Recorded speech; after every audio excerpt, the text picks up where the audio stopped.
All right. So, since it's so, I guess we're doing this a day early then. Yes. Mm-hmm. Oh, yeah. Okay. All right. So let's do this. Okay. Oops. Oops. Okay. All right. As a special event, and of course, I'm gonna go ahead and like I'm gonna have to add another window capture. Let's see. So there we go. All right. This should all out. hmm You want us to look at Discord or Twitch? Discord. Okay. Okay. Just give me a moment while I share my screen. Mhm. Okay. No rush, dude. No rush. Take your time. All right. So this is welcome to my my whole end of the year my games of all the games we finished. I love the icons. As you can see here, not only the icons, but also you can tell by the colors that I put in. Mm-hmm. Okay. Mm-hmm. You seen this circle? Mm-hmm. Okay. Yeah, so we're gonna all right, we got the top tier called Love. We got the Ultra Violence Club. Got pretty good. Got the Not Even. Probably the middling tier. Oh, what? Not even. A little bit pissed. Probably below average. Technically valid, way below average. And a little called the shit tier. All right. All right. So, starting off, that like I'm gonna have to say like for each of us, like here's the rules. Each of us are gonna rank on the games that each of us has played. So like if it's like the games that you played on stream, it's your duty to rank them. Mm-hmm. If it's the games that I played, it's my duty to rank them. And if like and if there's any like co-op games or like say for example Streets of Rage, we're gonna have to like decide like like we're gonna have to agree on what we're gonna put it in. So okay, starting off, Dasher, where would you put the wizard and the princess? Up top, love it. All As right. obscure as it is, how right strange, it's right up there with King's Quest, and it just makes me go. Eee!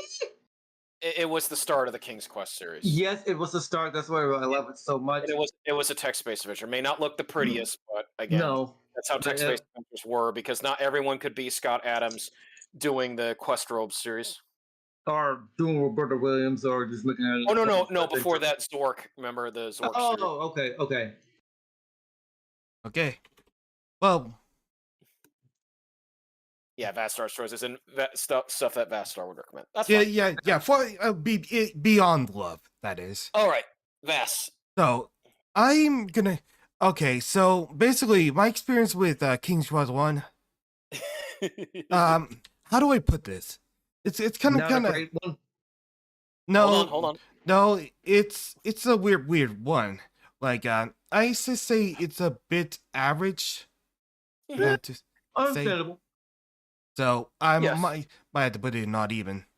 Yeah, because that's Yeah. like But what 19. Was that well 1983? I mean I would put places between each of them, but 1983. So it's kind of hard to like tell. Yeah, It's a little bit. I mean, above it was the Very understandable with the very first King's rough Quest. around the edges, especially if you did not grow up playing stuff like that. Yes. Yeah. but I'll do it for the classic. Now what this right here is the Master System port. Where would you want to place the Master System port of King's Quest? It was okay. I liked it. Okay. It was enjoyable. All right. Not top tier, but it was easy. It was enjoyable. Okay, I enjoyed it. Of course, okay. I'm biased because I like King's Quest. Okay, so where would you put it? In the tier. I meant, I'd say pretty. pretty yeah, looking good. Yeah. Yeah. Okay, above or below? Looking good. Okay, right here. Yeah. All right. So all right. Now for the HGD remake of King's Quest. Love it. Love it. Oh, actually, the top tier. VaStar's choice. No, that. Oh. Oh. No, that's up to Vast. That's up to Vast to do that one. Oh, you're okay. Okay. Top tier. Yeah. So top tier. Okay. Right here. Now for King's Quest 2, the original. Still love it. Still love it. Where do you want to place it? Love it.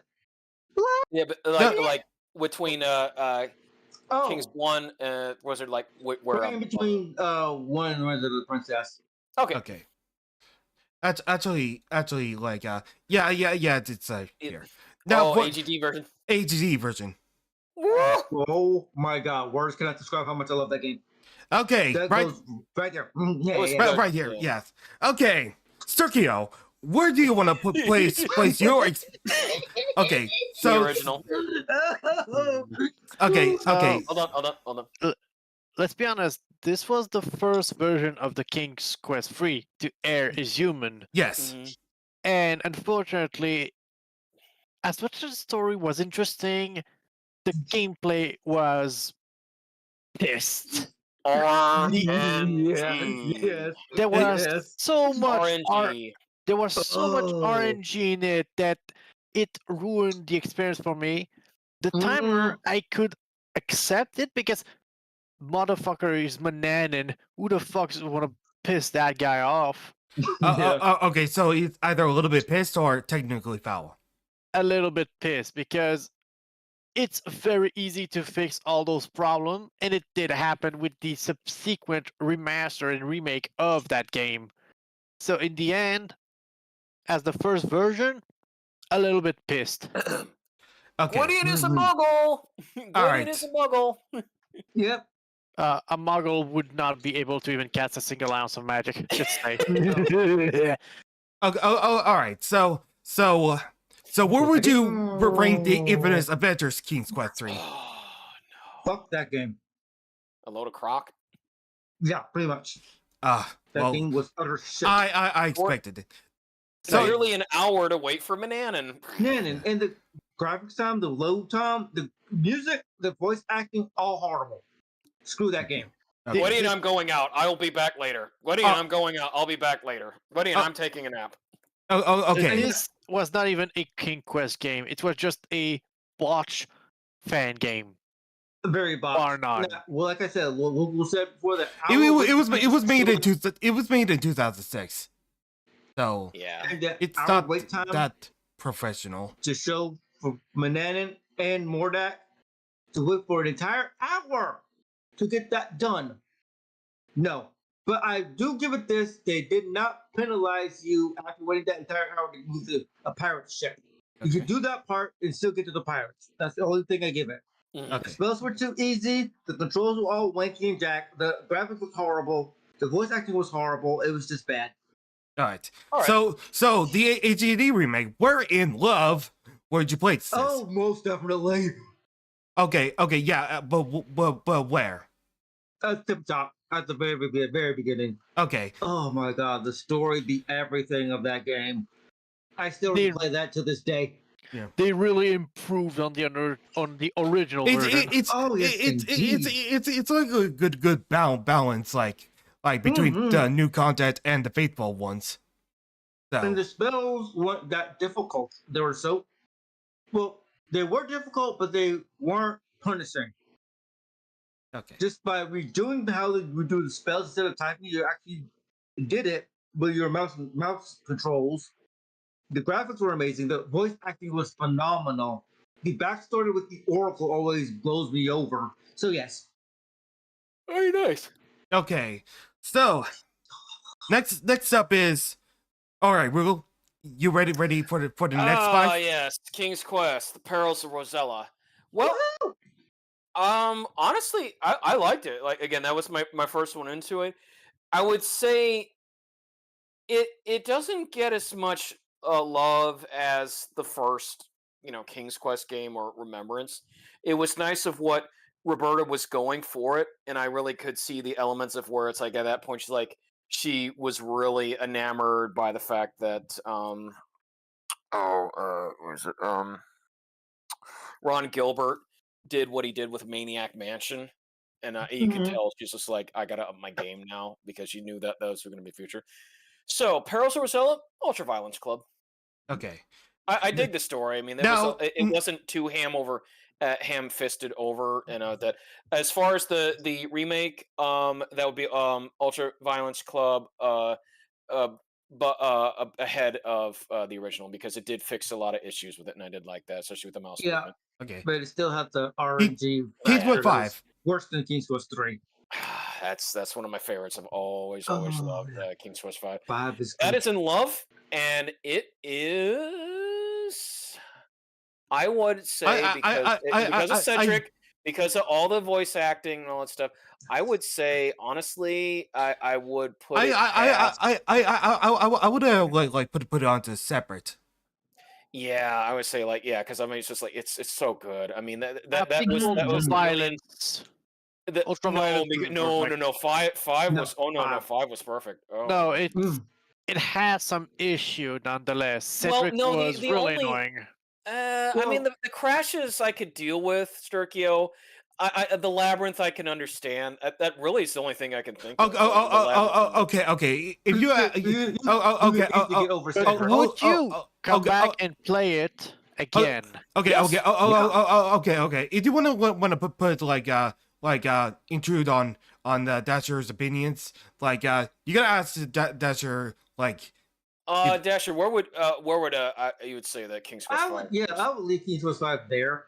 It is a good game. You can get over Cedric and his annoying voice acting. Yeah. He's more of a goofy character of comedy, but the puzzles were great. It was more linear, less RNG. Mm-hmm. Josh Mandel's voice acting for Sir Graham, top notch as usual. Oh, sorry. Yeah. And the maze, it can be a little bit of annoying, yes, but if you know where to go, that's easily remedied. That's how. So it's the thing with these games. If you know where to go, what you're doing, they become enjoyable. Oh, okay. So yeah. Next. All right. Listen. King's Quest for the and King's Quest 5 for the NES. Boy. Konami, you caused a technical foul. It is playable. The problem with it is the sound effects. It can be very hard to get the A and B buttons to really function well. That really stupid part where even though I had Cedric and all that stuff because I didn't have the boat on the same screen as the hermit, it's just like that. The labyrinth can if labyrinth can be confusing if you don't follow the directions properly. There are some moments where RNG happens where it shouldn't have. Like especially with Mordak showing up after I've gotten the wand just because it felt like it and I had to. Not necessarily the best in just finding different ways like you should go. I mean, they did kind of get rid of the whole thirst mechanic, but that one had some issues. But I mean, it was an ambitious port that Konami tried to do. It was just as technical as it is technically foul. Yeah. All right. King's Quest 6.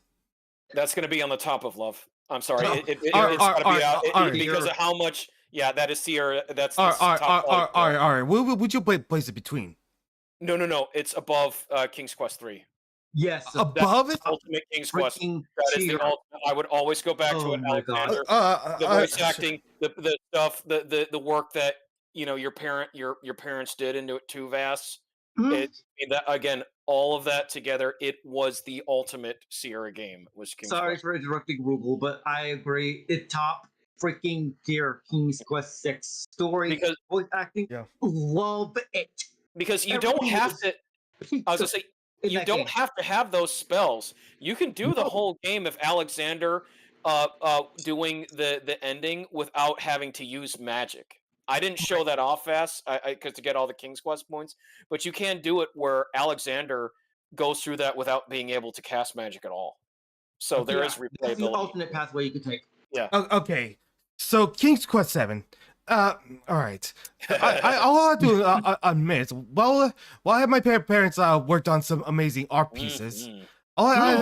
I'll have to admit, like it's a little like wackier than Too Disney. Yeah. well yeah, Yeah. but a bit more whack than Kids Quest 6, but it's still a great experience. Which means Didn't I tell you the sky is falling? but I'll put it above like both King's Quest 4. Yeah, I would agree with that. Yeah. Because the art Now- direction, the sound I and could music. say pretty lip licking good because it had some issue on its own too, being a bit Oh. confusing and Yeah. be honest, the animation needed some work. that did help me a lot. Yeah. through Oh, that. as I say, Vass. Yeah, you had to deal with the boogeyman. Yeah. Well, Mhm. you didn't stay on the screen long enough to deal with him. So if you knew Yeah. at the screen on chapter 4, he's no problem. Oh, and you Still didn't have hit to worry about the dog giving your detection away. That dog, I hated him. That was I'm just lucky at that point. Yeah. but- All right, Yeah. Vass. How about the 2015 series? Okay, Chuck. I know this is nothing, but I'm gonna place it above the King's Quest 1 remake. Yes. Oh, really? Yes. Even with the thing with chapter 2? Well, I know Chapter 2 was a bit of a The hassle weakest. Yeah. with the Yeah. weakest, but everything about it's a great standoff Mhm. to the entire King series. Honestly, Well, so many callbacks, like great callbacks to that, and some like amazing like reimaginings. to me, Yeah.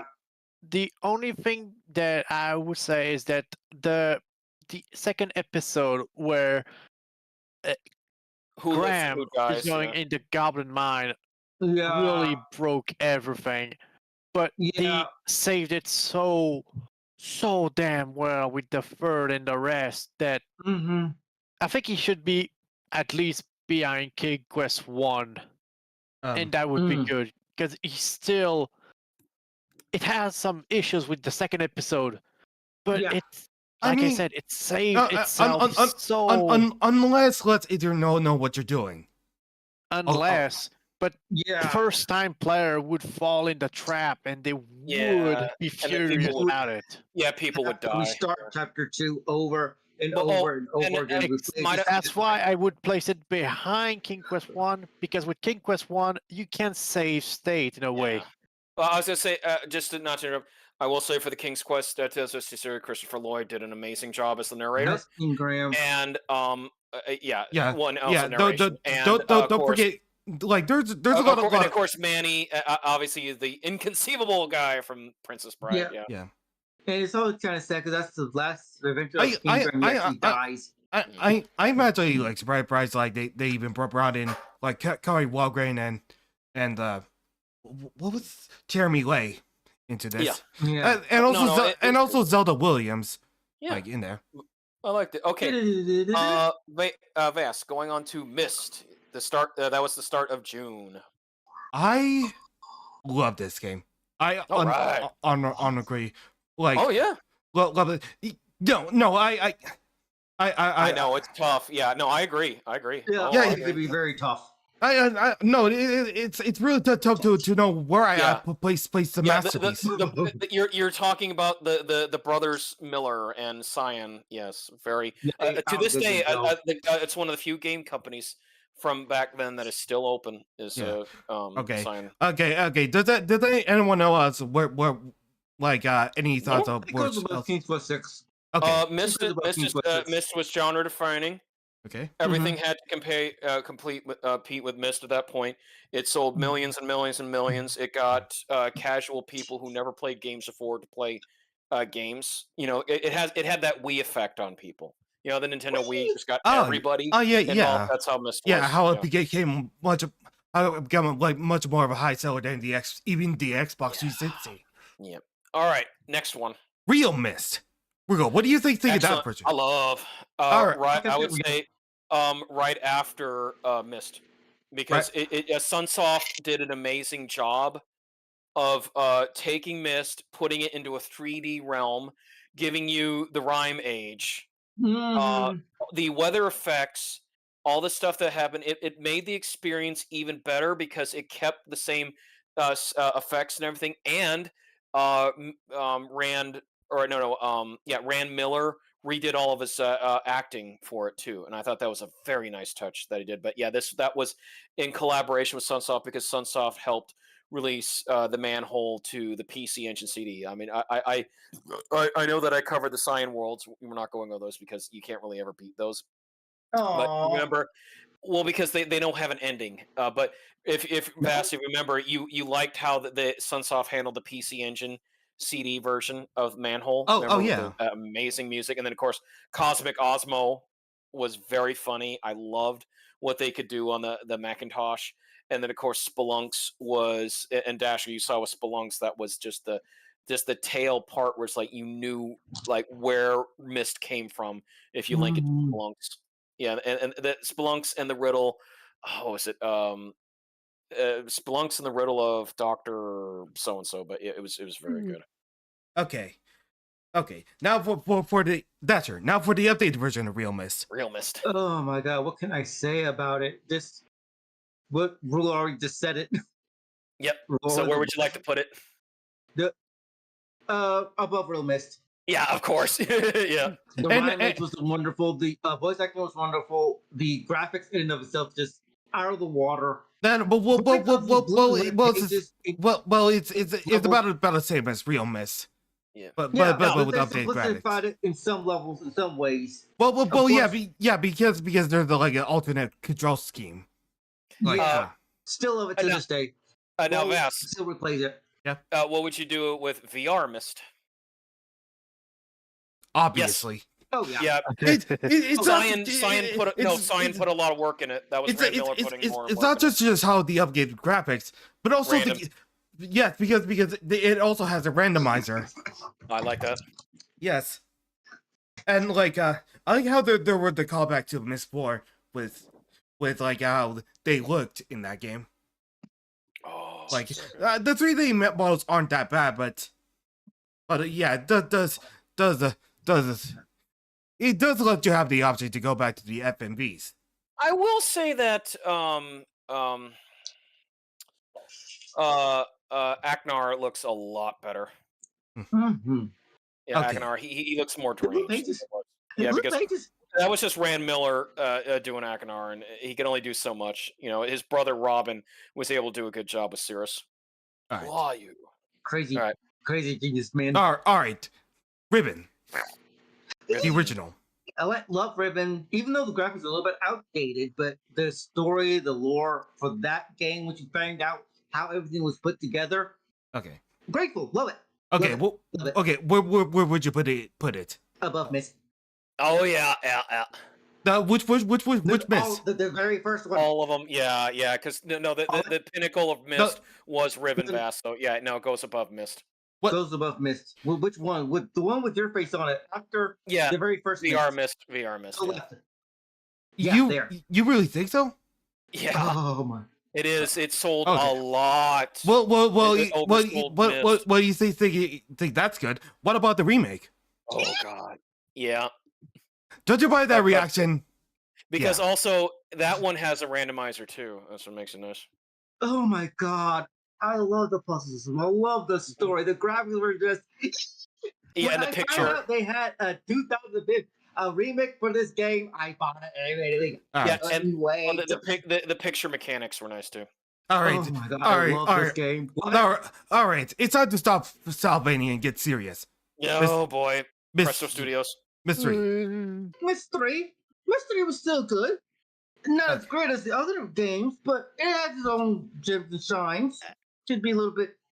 You little can say bit, either pretty lip looking good or not even. looking No. good.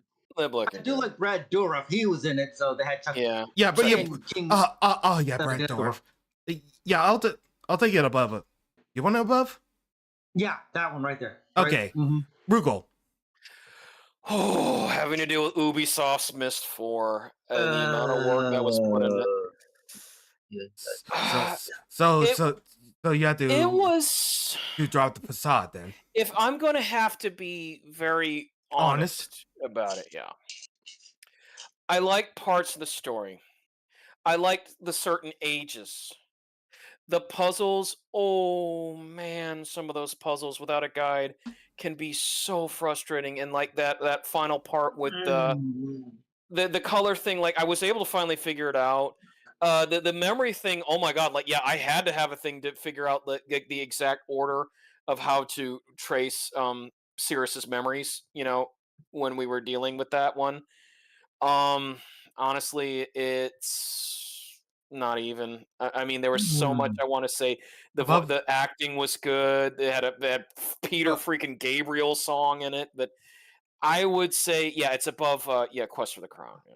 I mean, it just in that alone, but unfortunately, you could tell just at that point, Cyan had no involvement whatsoever beyond just Rand doing some parts to it. But I did like that Akinar got redemption. He was not the bad brother. It was Cirrus. Cirrus was always the bad one. Yeah. I did like that. I did like that Cirrus did get what was, his comeuppance, where he was basically, dead inside the preservation capsule. And Uh-huh. then Akinar, being able to free his sister, but at the cost of the fact that got all the poison gas in him because that's the only way he could do it. He had to break the thing open to get her out. But yeah, if it didn't have that section with the stupid the lemur monkey look ones, that you had Yeah, to the play the lemur different puzzle. instrument. I hated that one. Some of Yeah. Cirrus's later ones with the crystal stuff, I had to be going back and forth with it. I like the idea that he was able to make all this stuff as it was stuck on that prison age, but that one took so long, and then getting to Haven. I did like the little Easter egg though, that we got to see some elements of Myst 3, but yeah, I I that's all remember I. the all right. whole entire part where we had to go through the using that guide with the what was it? What we were in Haven, that puzzle with Haven. Trying to Yeah, get that also made it difficult. uh-huh. The And then story the was water. Oh, the water, and then yeah, I know which one. That was the thing with the dial switches and stuff. I finally figured it out. Like, oh, okay, I got it. Yeah, and yeah, because we finding almost gave up. Cirrus's journal in Uh, Yeah. that. It was okay, cryptically hidden. okay. I mean, So, Sturkio, do you want to play Oh, fair or do you want to play brutal? Ten of Ages. I'm gonna be absolutely brutal. Balcony. For for this, the very end of the Myst franchise, it let me was throw a it hit down. and a miss in not even. Oh, not even. Yeah. And where? Let me explain Fair. in Where? between, Yeah. and let me explain why. Yeah. Graphically, for the environment, it's beautiful, but the characters, they age poorly. I mean, I can just see some good mocapping there. With Yeah, the face mocapping tracking. was great, but the textures, oof. I They mean, could have done a little bit I more. still like the face movements. And, for Cotton. also the problem too is that it was built upon a dead MMO game. Uru. Exactly, Uru, which made it harder to understand everything unless you've read a little bit about Uru itself. I mean, then the puzzles Thirdly, the Hold on. puzzles. Oh my god. The puzzle of some of the age were horrible. Oh, with the tablet, and then having to get the guy to do it. No, And Thelben age puzzle was the worst. the generator. Yeah, remember you had to turn it on, and then No, you not this one. It was the one where you have to place the poor creature on the barrel on the slate so that we can Oh, yeah, open up the that wall. one. And we had to do it for fucking hours. Yeah, of because it was waiting. so far away on the island. Yeah, and you had to like look and see. Oh, did the Barrow Well, finally do what he was supposed to do to But open this above one? all, And the, we have to also find, okay, what was the number of the thing around it again? So it I was know. just bullshit. Yeah, But I know you were right. the high point would be the Toldolmer age, the one in space Yeah. with Oh, the that was telescope and fun. all.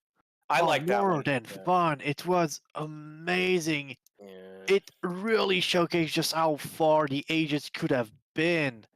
But instead, we just got the shorthand of the stick. Yeah, you kind of And in in and the out. end, it just went flat because we could tell that Asher was the villain for this story, and that the solution to all the problem was just give the borrow the tablet.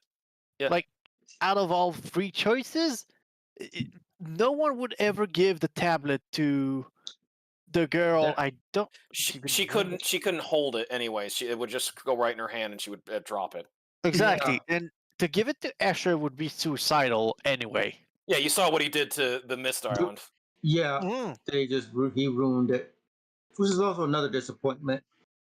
So in the end, it was not even a free choice. It was just how it was going to happen anyway. All right. So Vash. So now we're gonna say Doom. You know, I'm you know, as usual, the Ultra Violence Club. Of course, that's where it belongs. Any It's objections? Doom, baby. Yeah, I'll say this. Okay, now, well, I mean, I'll be fair. Without Doom 2, we wouldn't have the super shotgun. We wouldn't have the minigunner. We wouldn't have the Revenant, Elemental, Archvile, Hell Knights.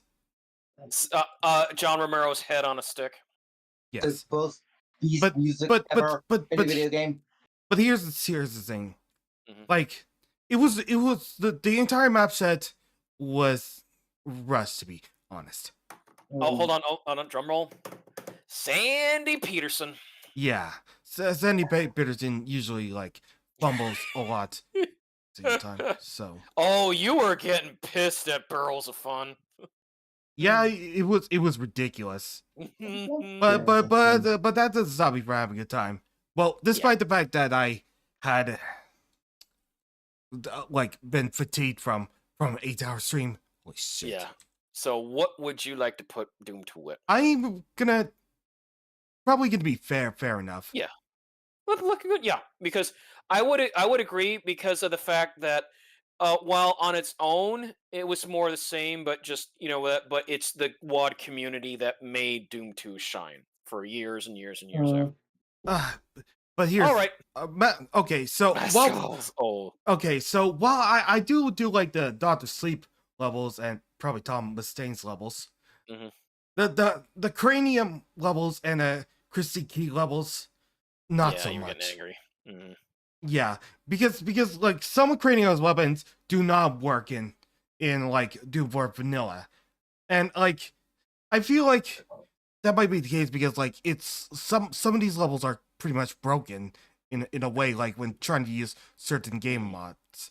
So I'm gonna have to like put it below this. Well, I'm gonna place it between this. Yeah. So Vass, did John Romero make you his bitch? Definitely. Not even. I really adore it so much. Yeah. The two soundtracks also, the one from Buckethead and the MIDI soundtrack. Oh, good stuff. Yes. Okay. There's a lot. I had pretty much the most fun, so I'm gonna place it up right here. Yeah, that's fine. Oh yeah. Well, that's your choice. Right. No? Yes, I'm gonna place it right here. All right. What do we got next? Okay. Do you want me to like which expansion do you want to take? Plutonia. Oh, Plutonia. Okay. Okay. After playing it, and especially with Final Doomer, I got a lot of love out of it, and I'm gonna put it love.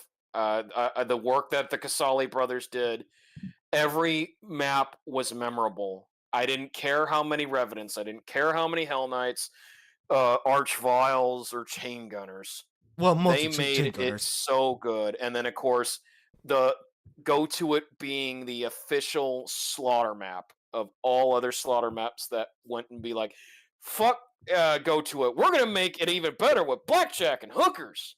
So with that, it is love. Plutonic Experiment. Okay, where do you want to place it? In between Sigil and King's Quest.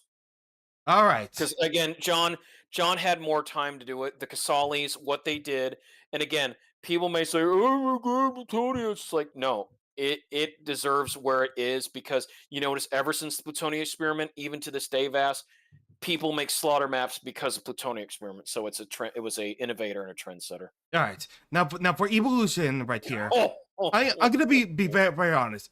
it wasn't that bad, but sometimes it's not good either. The O'Brien levels. I know, but like it's not as bad as I would say. Like being very honest. Well, I know like some of these levels are like a bit long-winded and O'Brien. You don't have to do the O'Briens. I make a corridor and then repeat it again and again and again and again and again in a big circle. I'll have to admit, sometimes I'm gonna be fair.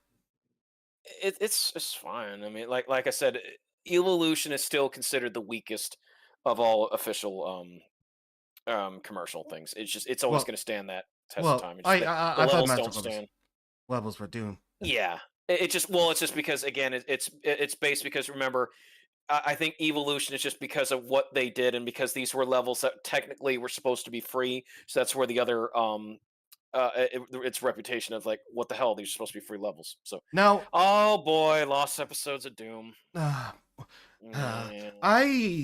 little bit pissed. Yeah, well, that's why they were lost in the first place. Honestly, like I know I could have gone better with different Doom mods, but yeah, use Doom Delta. I remember. Yeah, apparently, like being alone at this point, like I just it just didn't help me. Like I just get lost like mostly every time. I know. I think I had to work. Yeah. I will say this about lost episodes. I have to say a little bit pissed. I would say about lost episodes, it was misleading, but basically it was just this whole novel story that was done about a hell portal on Jupiter's moons. It's supposed to have been a really enthralling story, but it just did not translate to using the Doom 1 assets. If they would have had Doom 2 assets, they may have been able to salvage it, but they used Doom 1 assets, and at that point, everyone was playing Doom 2 WODs. So no Rest for Living. Woo! I'm gonna put this between that because like usually the best official WODs are definitely the ones that are released years after the expansions. Yeah. Oh no, it's definitely Rest for Living. Again, it took what Plutonian had and it ran with it. Sigil 2, I'm gonna do like I even though it's like quite hard, I enjoy the hell out of it. I actually no, Source soundtrack is my favorite. Like it dominates it. Like it's hard to choose between Sigil 2 or No Rest for the Living. Like both of them had amazing soundtracks. Yeah. And well, I do love Sigil's 2 map design. Like both of them like are so hold on. Yeah. Take a drink of water if you need to. Yeah, so both of these, like it's I'm like a bit indecisive at this point, but yeah, it's like John Romero doesn't disappoint with that. Well, as I said, the next one that he'll do of the series, not to be named Sigil, will use Doom 2 assets. Yep, and now for the Legacy of Rust. Love it. And where you put it? Above Sigil, because that is the pinnacle of what you could do with Doom 2. The Calamity Blade was awesome. I loved how they went with the story about the portals, what they showed off. They using elements of the Doom Bible. The enemies were amazing, and I'm sorry, Vas, like the Visago will always live in my heart. I love the Visago. As I mentioned, I gave you a good idea for next Halloween for Rugal, but yeah, it's just I love the Calamity Blade. It was just so much of a breather over using the BFG. The amount of enemies, I did not care because it was a welcome challenge. Being able to just go through there, the flamethrower, which was based off a beta weapon, great. The shock troopers, holy shit, those levels. I mean, what I said, the MIDI. You even said it yourself, As like those MIDI tracks were so freaking good. And I told you there was elements that reminded me of like SNK, like like an Art of Fighting track from King of Fighters and other things. Like that's what I loved about it. Like everything about Legacy of Rust. Thank you, Bethesda, Kex, or Night Dive. people in the Doom community, you Make, name it. make sure that they thank you, Caesar, for this. Yeah, thank you, Caesar. But yes, I love Legacy Rush, and thank you for letting me play that while you were very, very sick. Yep. All right, Strife, your favorite. Strife, specifically the Veteran Edition. Well, that is love. I would put Strife. I would put it because of what it did. It was one of the last commercial Doom Engine games because of what it does, and it has inspired its own set of WODs. When you get to it, vast like Ashes, 2083, that has a lot of inspiration from Strife. I would put that uh, in between Sigil and No Rest for the Living because of how much it did, and Okay, so digital the choices you make matter. You can have different endings to the game. You can have a really terrible ending. Like, remember where the Oracle said that Maisel was the traitor and that he had a sigil, and like I told you, in order to get the good ending, you have to trust Maisel, even though he is a lunatic himself, and he ordered all his men to be converted into acolyte soldiers. So, and then you have to kill him anyways, because the not so good ending is that you trust the Oracle, you kill Maisel, you go back to the Oracle, you kill the Oracle, then you have to go through doing the other stuff. So it kind of does a backdoor in, but by doing so, and even though you do kill all the sigil bearers and then you kill the entity, what happens is even though you did that, it leads the way that it's a hollow victory in that your character could be possessed by the sigil and the entity at any time. So it really wasn't a victory altogether, and it just kind of felt like you won, but at what cost? Whereas the other ending was you win and you get Blackbird, and that's what everybody wanted. Yep. Yeah. All right. I'm gonna say for this one. Like, Chex Quest. Woohoo! Well, okay. I wanna- Okay. Oh, wait. Okay. Okay. This one is for Chex Quest and Chex Quest HD. Oh right. Well, for both of them, because of just how fun they are, and they're right up there with Doom. They got to go in the Ultraviolence Club. Okay. Above that. Yeah. Yes. HD was great. I love what they did with Chex. The music. Holy shit, that music and just everything about it. The fact that there's a dedicated community of Chex Quest fans out there. Again, it was a free CD that you got in corn checks, rice checks, whatever that. We remember we had a fun little discussion about which favorite Chex cereal we loved. I can't wait till you upload those playthroughs, and it's fun. Now, Vass, what about Chex Quest 2 and 3? Yeah. Oh yeah, they're great. Especially when they didn't have to worry about having to answer to the cereal company more for Chex Quest 3. Yeah, like I also really love the music. Like, yeah, it's great. Okay, all right, your next one. Okay, for this one, I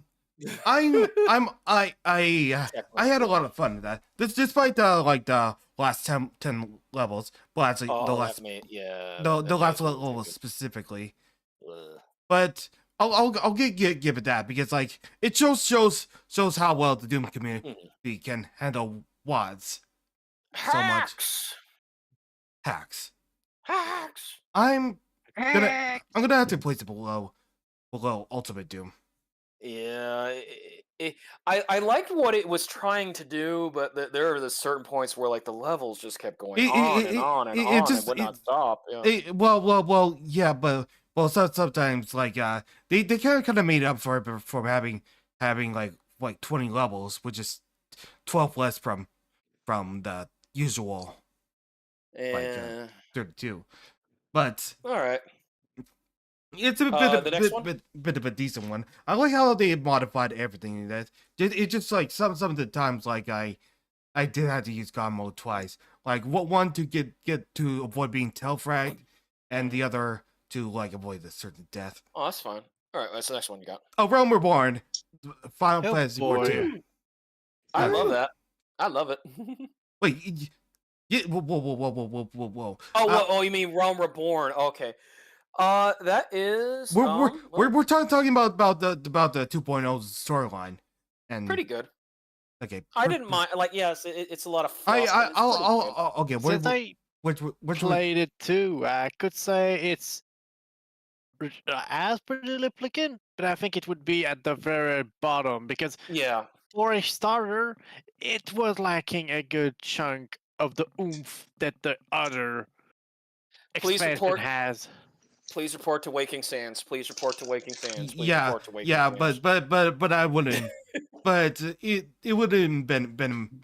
But I would have put placeholder if not for the finale. There's some good elements I'll say in the story, but yeah, a lot of it is 2.55. just like the elements that were good, like when of course, when it just the after like 2.0 stuff. yeah. Like Well, no, I meant Vast. Reborn Hold on, Quest. I say that. I did like the parts where, like, especially when the Waking Sands gets invaded by Imperial troops. That was a good moment. Or making our way to Ishgard, and finding Sid in the airship. When we were trying to rescue our friends. Hmm. That was nice. And then just the final, like, once we make the alliance and take it to Gaius, and then the ultimate weapon. That was fun. Yeah, I still love how they added more to the voice cutscenes like after the Realm Reborn, because there weren't Yeah, that but to many. this day, if you do that main story duty roulette, you will honestly always have to go through Gaius' spiel over and Nero's spiel and everything over and over again. All right, Heavensworn. Ultra Violence Club. Yeah. What's this say? Really agree. So where would you like to place it? I'd put it after King's Quest. Which King's Quest? King's Quest 4, the new version. Uh, Yeah. Okay. Right. Yeah. I'll have to say it does a lot of things like amazing. Like this is what brought people back into Final Fantasy 14 a lot more. Dasher loved it too, because again that's where they did their best version of Isengard. I mentioned about Rohan. Yeah, Rohan becoming Saruman. Remember? Yeah. Yeah. Because remember when he donned the armor, then he looked like Saruman. Okay. Yeah. Now, yeah. Now for Stormblood. Oh shit! I love Stormblood. I'm sorry, I loved it. I love Stormblood. Okay. I love the story. Okay. Fuck the naysayers. I loved it. Yes. It was fun. Now, honestly, it's a really interesting one. I have to admit, I honestly being the first one after after King's Quest 5. After King's Quest 5. Okay. Yeah. After, like that means after, as in like meaning King's Quest 5, then Stormblood would be after it. Oh. Yeah, there you go. Yeah, just before. Oh, all right. Yeah. Well, say before. Yeah. I liked it. Yes. It was good. It was fun to literally rebel against the Empire in a different way. Lord Hien was amazing. Well, the whole war build thing is what's a strong point. Well, yeah, Big Juicy. Meeting our combat loving rival in Xenos. But I love Hien. I love the whole story about Hien.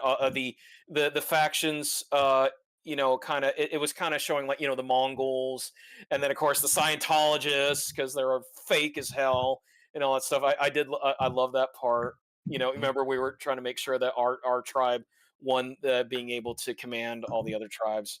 So it was very fun. I love the elements of it. Shinryu was an amazing fight there at the end, and then of course also it led to the Omega raid, and the Omega raid was fun. I love the Omega. Alpha, the best character, Alpha. Yeah, that too. Also, we went into the Evilist raid. Oh yeah, Ramza. Yeah. That was fun though, because coming from a big time, long time player. You still would place it below King's Quest 5, right? Yeah, just because like King's Quest 5, it's so again, it stands the test of time. It's near and dear to you, right? Yes. But again, fuck the naysayers. I don't care.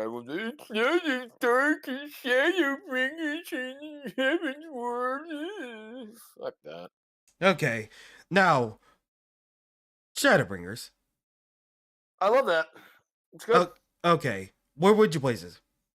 I would put it in between King's Quest One and the Wizard and Princess because it had a very. I love the uniqueness of going to the first and just everything. We're not the Warrior of Light. No, we're the Warrior of Darkness, and this is kind of the stuff that happened in Final Fantasy III. It was a big story. Partake in the story as to why Shadowbringers is that even the point where you had to do the Crystal Raid just for the Crystal Tower Raid for it. So a lot of it Shadowbringers. You can thank the story of Final Fantasy III for making it. Yep. And now for Endwalker. The Eden Raid was great. I love the Eden Raid. Yeah. Gaia the was Daenerys raid was also amazing. It does scratches my that Dragon Guard itch for you in the finale. Yeah, to this day, Sturkio, I still have Witness to the Dark Apocalypse as my name title. Yeah. All right, for Endwalker. What is time? Yeah, I love Endwalker. Oh shit. That I would put up in between King's Quest 1 and Legacy of Rust. Great storytelling. Loved it. Almost loved seeing how everything tied together to the end. Were you referring to this placement or wait. No, in between King's Quest and King's Quest 1. Oh, sorry, King's Quest 2. King's Quest 2, sorry, my bad. Okay. Yeah, King's Quest 2015 and King's Quest 1. Or King's Quest 2. Yeah, sorry. Okay. Yeah. It's hard. Yeah, because they're so small. In between those. Yeah, in between those. Endwalker was great. That's where I got to show off my paladin prowess. It was fun. It was at the time where you were salivating the entire time because you love Final Fantasy IV and had a lot of it in it. Yeah, and then of course the Four Fiends, Golbez, Aromas, the Hummingways, or in this case, Best Ways Burrow with Living Way and all that. So, we had a lot of fun with that. I'm glad I did that trial. It was Dreaming Way. Yep. I actually like. I hope they bring him back. And post. I'm pretty sure they'll have a multiplayer version of the Island Sanctuary featuring the operates. Yes. Okay. Next up, the Streets of Rage series. Oh my goodness. All right. First one. That is pretty good. Pretty good. I say ultra violence. Well, I say it's pretty good just because of the fact that there are some issues. I mean, again, getting stun locked by Galeases were kind of and then it just like well, it did have something like it was the start of the series, but a lot of the three characters weren't really different until they got to 2, but it was a good start. So I say it's pretty good. It's better than Final Fight 1 on the Super Nintendo. Don't get me wrong. Yeah. Yes. Okay.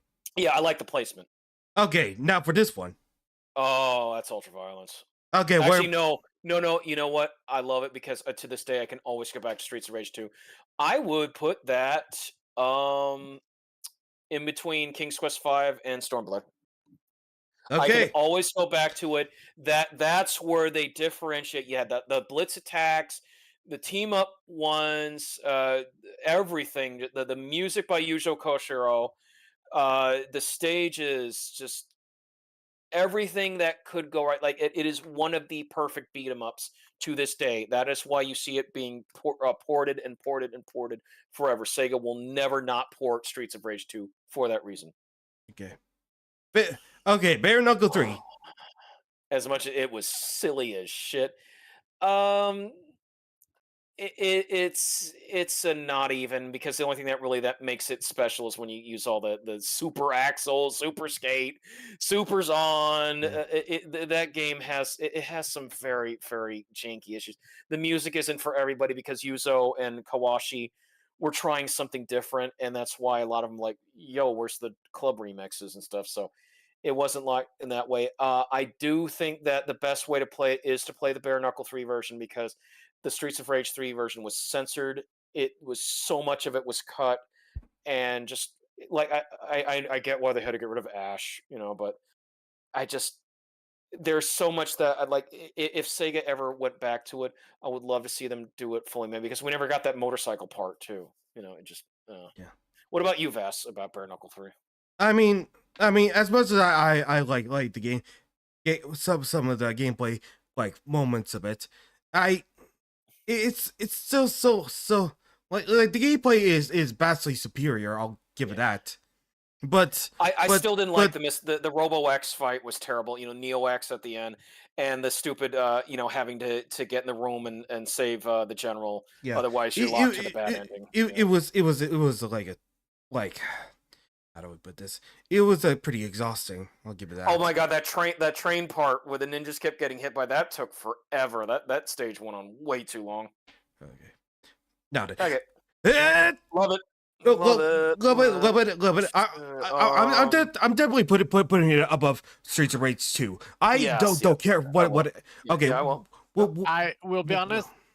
They should have called it Street of Rage 3. But they couldn't because it officially was already released. So sorry, Sturkio. It's one of those things. No. Okay. Above That's this. fine. Oh, what? Yeah, in between King's Quest 2 and Wizard and the Princess. You sure about that? Yeah, why not? I mean, no. It should be a lot more. Okay. I'll give it that. Like a little more. A little. Well, I mean, not top. Like I said, I can go back to it, but after a while, like, I mean, I was like, okay, I got as much as I could, but like, it's a nice time waster for a good 30-40 minutes. And then Between King Quest 2015 and Shadowbringer. Yeah. That's it's a great game. You understand, Vass? It's hold on. You gotta understand, Vass. It's good for what it is, but I mean, you saw for yourself. Once you get into Mania and all those things, you have to either play precisely with the new with your characters, or unfortunately, like what I had to do, you have to use the sprite characters because they have honestly, they're fun to play as well.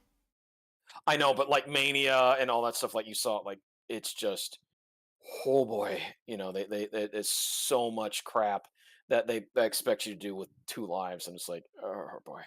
But I do love the music. I love the storyline. I love how they did the characters. I wish all of the enemies could have come back. There's some that had to be cut. Some of the boss had to be cut. Like I wish Abadibi would have, like how they would have done his sprite or Arbear, etc. But again, for what they were able to do, it was good. And it did lead a good enough sales, especially during the lockdown, that Sega eventually was like, okay, we'll do another Streets of Rage in a 3D version. Yeah. There's no word about it ever since. They're still working on, and I know they're probably gonna get them. They've already shown it, like they are going to do anything. But it's like, yeah. And I will say this: Streets of Rage 4 is better than the fucking Takeover. Sorry, Matt, but it is. Get over yourself. Anyways, Die Hard Arcade. Okay, where in Love It? You're gonna hate me for this, but it goes above Streets of Rage 4. I can always go back to Die Hard Arcade. I can always. It's so fucking good. The fighting system, grabbing all the stuff you can, just everything. The cut scenes in it, like, again, it's as close as you're gonna get to the actual Bruce Willis movie. Without some elements to it. But oh my gosh, yes, Die Hard Arcade, wonderful. It was like on the original. Oh, the Sega Ages version. Sega Ages version. I love that too. I would put it in ultra-violence because it doesn't quite capture the experience. Because again, they had to change a couple things around, and they made Bruno look more like McClane. I would put it, yeah. I would put there. You can still go back to all the different modes, especially the Ultra Beast mode. It was funny, but I do like the elements where they added a couple of stuff from Golden Axe, and there was some really nice music effects. But yeah, it's a nice follow-up. I do just like that the different elements, and you get to choose the weapons. So like sometimes you'll have all these different variants of the guns, and that actually makes it crazy. All right. Now for Dynamite Cop, this sequel. Right, love it. Right below Die Hard Arcade. So in between, yeah, because the 3 routes make it really damn good. You have 3 different characters that each fight differently, and I would say that it took all the elements that made Die Hard Arcade and expand upon it a lot, and especially that amazing Dreamcast version with the detonator pack, which had all Tony DeZanuga's artwork. Woo! But yes, Dynamite Cop. Always go back to that. Just the fun Yeah, stuff. yeah. I'm gonna go ahead and make a separate list. Yeah, Ultra Love. Oh yeah, yeah. Okay. Where do you want to stop it at? I would say Ultra Love, Strife, Die Hard Arcade. Try to Die Hard Arcade. Yeah. Okay. Yeah. Okay, that's good. Yeah. So, Dynamite Cop to this day, wonderful. Loved it. Loved it. Hold on. I need one more. Oh, and the music. I always forget. Like Howard Drossen did the music, and it was phenomenal. You remember those amazing orchestral tracks that he You know did? what? 'Cause For that Drossen one, also it's a worked on Die must Hard. play. Was that? For no, not X-Love, must play. Right. Must play. Okay. All right. All right. And where would I put place? Right where I stop it? Like for. I would say from Riven to King Quest 1. Yeah.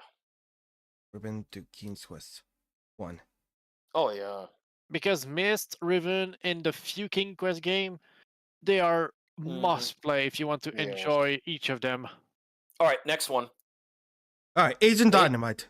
Hey, okay, for me, that's definitely Ultra Violence Club. It's just no, basically no. Dynamite Cop with a coat of paint, a really fun coat of paint. But yeah, like it's because it's not necessarily 100% emulated compared to like the Dreamcast version, but it's fun. It is goofy as shit, and I like it for that reason. But yeah, definitely. I'm gonna Ultra give Violence it some Club. slack because it only released in an arcade form and not in Dreamcast.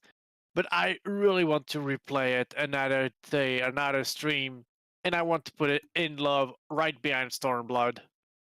Okay. I would agree with Sergio right there. All right, and I'm fine with that. Like I said, to me, it's just it's Dynamite Cop with the Asian coat on it. But the suit, the outfit usages make it good. I mean, you were getting your favorite character, Vass, was the kickboxer lady. Remember? Yeah. Okay, Prince of Persia for the Super Nintendo. You know what? If you're gonna play any Prince of Persia, that is a must. That is a must play. It was so damn good. Okay, where in must play? Must play. I would put that. In between King's Quest 6 and King's Quest 3. Okay, it's a must play because it capitalizes on Jordan Mechner's work. It gives you even more levels to it, and it even adds boss fights to it. Yes, it is a tough game, but man, like that, just like if that's your introduction to Prince of Persia, you cannot go wrong. It's so good. It just doesn't have the violence, but Prince of Persia is for the 6. How are you gonna deal with that evil Jaffa? I'll put places right there. Yeah, the hammy anime scenes were something. Jaffa.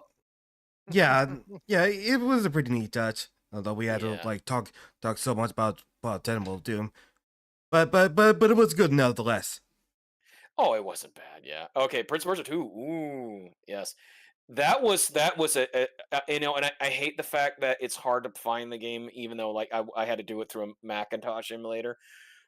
I would put that in between Prince of Persia and then the King's Quest in a must. That is a must, definitely, because of how well that was handled. Jordan Mechner, once again. No, in between, yeah. In between Prince of Persia and King's Quest 3. That one is a must because the music was spot on. It is some of the hardest stuff possible, but again, you saw for yourself as like everything about it, like the graphics, the effects that they did, some of the fun stuff, the bird temple, getting doing the whole like you have to die, but then your spirit comes out and grabs the flame. That was very fun. That whole chess world thing, like I liked it. Like again, that's always something you could easily go back on, even though it is very hard. All right, next one. All right, Arabian Night. All I have to say it was stretch. It was hilarious. I'll give that. I still remember the what the fuck moment with the catapult. Yeah, he went one way and the catapult went the other way. Yeah, well, it's better than Persia 3. I'll have to give a head, like throw it a bone. Yeah, throw it a bone. Pretty. Yeah. You know what? I'll place it right about If the combat was a little bit more more intuitive, like the first two games, I would have liked that. But it just felt like the combat, it didn't really feel as strong as the first two. I think you would agree, Vass, as like how the sword fighting was. Yeah. Okay, Journeyman Project Turbo. The Journeyman Project. Oh boy, that one is definitely, it's pretty looking good. I know it has its moments where it can be tough in that one. I would put that. You know what? I would put that at the top of pretty looking good. Okay, Yep. Bird in Time. Oh, that one is a very much well-to-do game I love. Ultraviolence Club, and I would put that above King's Quest 4. Which one? The addition of Arthur was a nice touch with all the history elements. Yeah, right there. Both? Yes. The thing is that the thing with Arthur giving you all the history elements was nice. Being able to have someone like say, okay, well, you need to get this. Yeah, you had the funny deaths like the cow being thrown on Gage. The time travel mechanic was so much better than it was in Turbo. Music was nice. Going to those different eras. I mean, Mal enjoyed it too. You know, all the different historical stuff we're doing. The Kryn homeworld, that was nice. Agent 3 being stupid about time travel. Oh, I must do this so that we don't have another Hiroshima and Nagasaki. Like, oh, okay. So you give it to this alien race that wants to then use time travel to kill us all? Great job, Agent 3. I know, it just... But other than that, like, no. Like, it had a very, very nice thing. And you grew to love Arthur. Yeah. Okay, Legacy of Time. Ooh, above Buried in Time, Ultraviolence Club.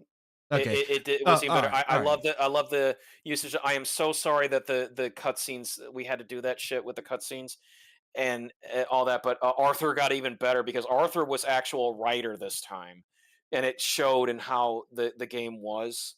And even you, Vass, you liked the way that it was. There were some hard elements there, but I did like it. And then you know what I loved too was being able to disguise yourself to talk to people. Give me a moment.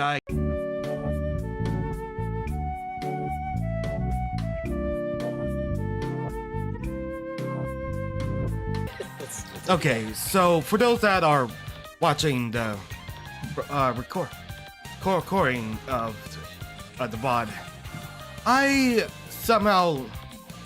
my computer froze last night, and I had to restart it, and therefore I must also have to had to start the stream for another day.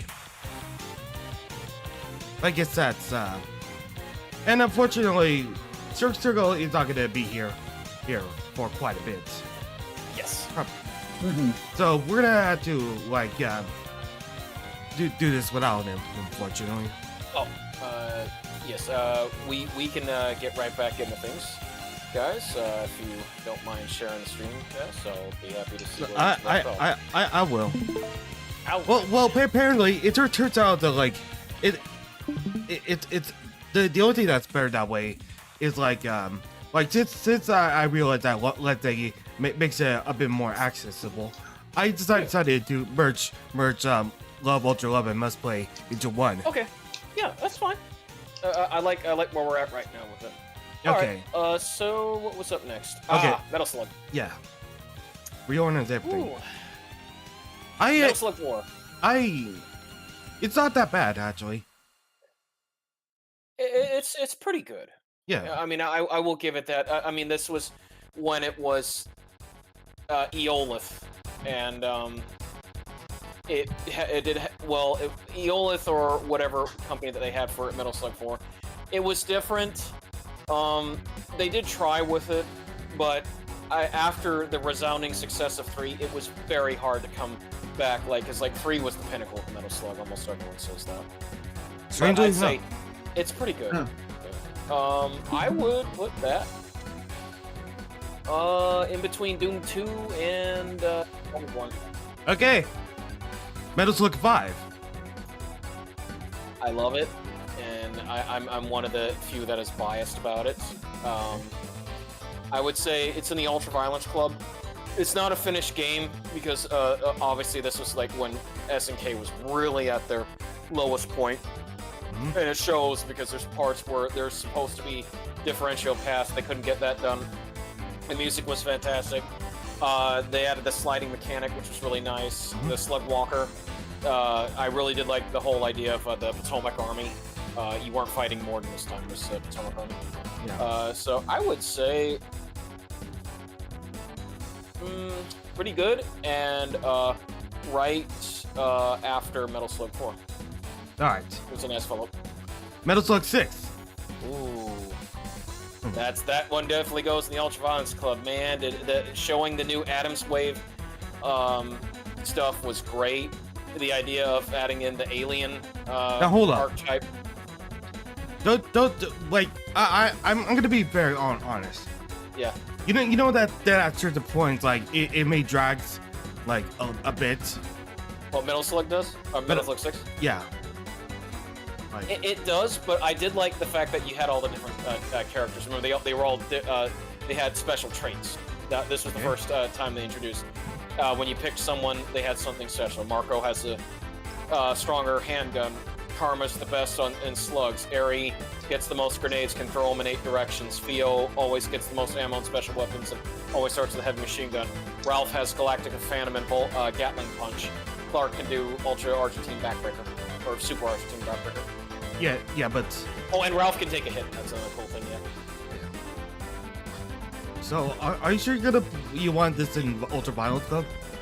It was fun, yeah. I mean, I would put it. I'd put it on the tail end. Okay. Well, I know it could drag a little bit, but it was fun. I mean, you were having a lot of fun playing this Ralph. I suppose so. Or probably that was like a bit fatigued during that. Yeah, that's true because we did 4, 5, and 6 in a row. Okay. The Bob Wesley for the Pixel Remastered. Enjoyable. Okay. See, it was a Final Fantasy game that I never really played Final Fantasy, since RPGs aren't really my thing. But, you know, this is kind of enjoyable. I like it. It's what we're doing in a D&D way. Okay. I'm always off spot for Final Fantasy in my heart because that was my second ever RPG I played after Dragon Warrior on the Nintendo. That would definitely go into the Ultraviolence Club, Mass. And I what? would put that. Ooh, because of its legacy and just how much it has a ton of replayability because of all the classes. I put it right at the top of Ultraviolence Club. Okay. Yeah. Right. You could always go back and do different. You could do 4 knights, 4 white mages, 4 black knights, or black mages if you so feel, 4 black belts. I mean, you have a lot of possibilities of what you can and can't do. I mean, yeah, there's some very stupid ways you can play it, but that's the beauty of Final Fantasy. What about you, Vass? Well, yeah. So sometimes the way I outweigh my experience. Oh, Pixel Remaster was the way to go. That was the best way. Yeah. I mean, technically, there's an argument you made about the PSP Game Boy Advance version. We don't talk about the PlayStation version. No. The GBA or PSP ones were excellent as well because they did change up the way the system was. But you can't go wrong with either Pixel Remastered or those 2 versions. Right. So Final Fantasy 2 on PSP. I love that one. Because on it, honestly. it was, Honestly, despite the story, it was probably a fun journey. it was. It was. It's grown on me in years. That really is a love, and I would put it right next to Asian Dynamite. I would say below. Oh, below? Okay. Yeah, below. Because the thing is that I do love that it added Soul of Rebirth, and it was very fun getting to do all stuff. And plus, you saw how stupidly broken Minwoo was with Ultima. He fully became Gandalf the White at that point.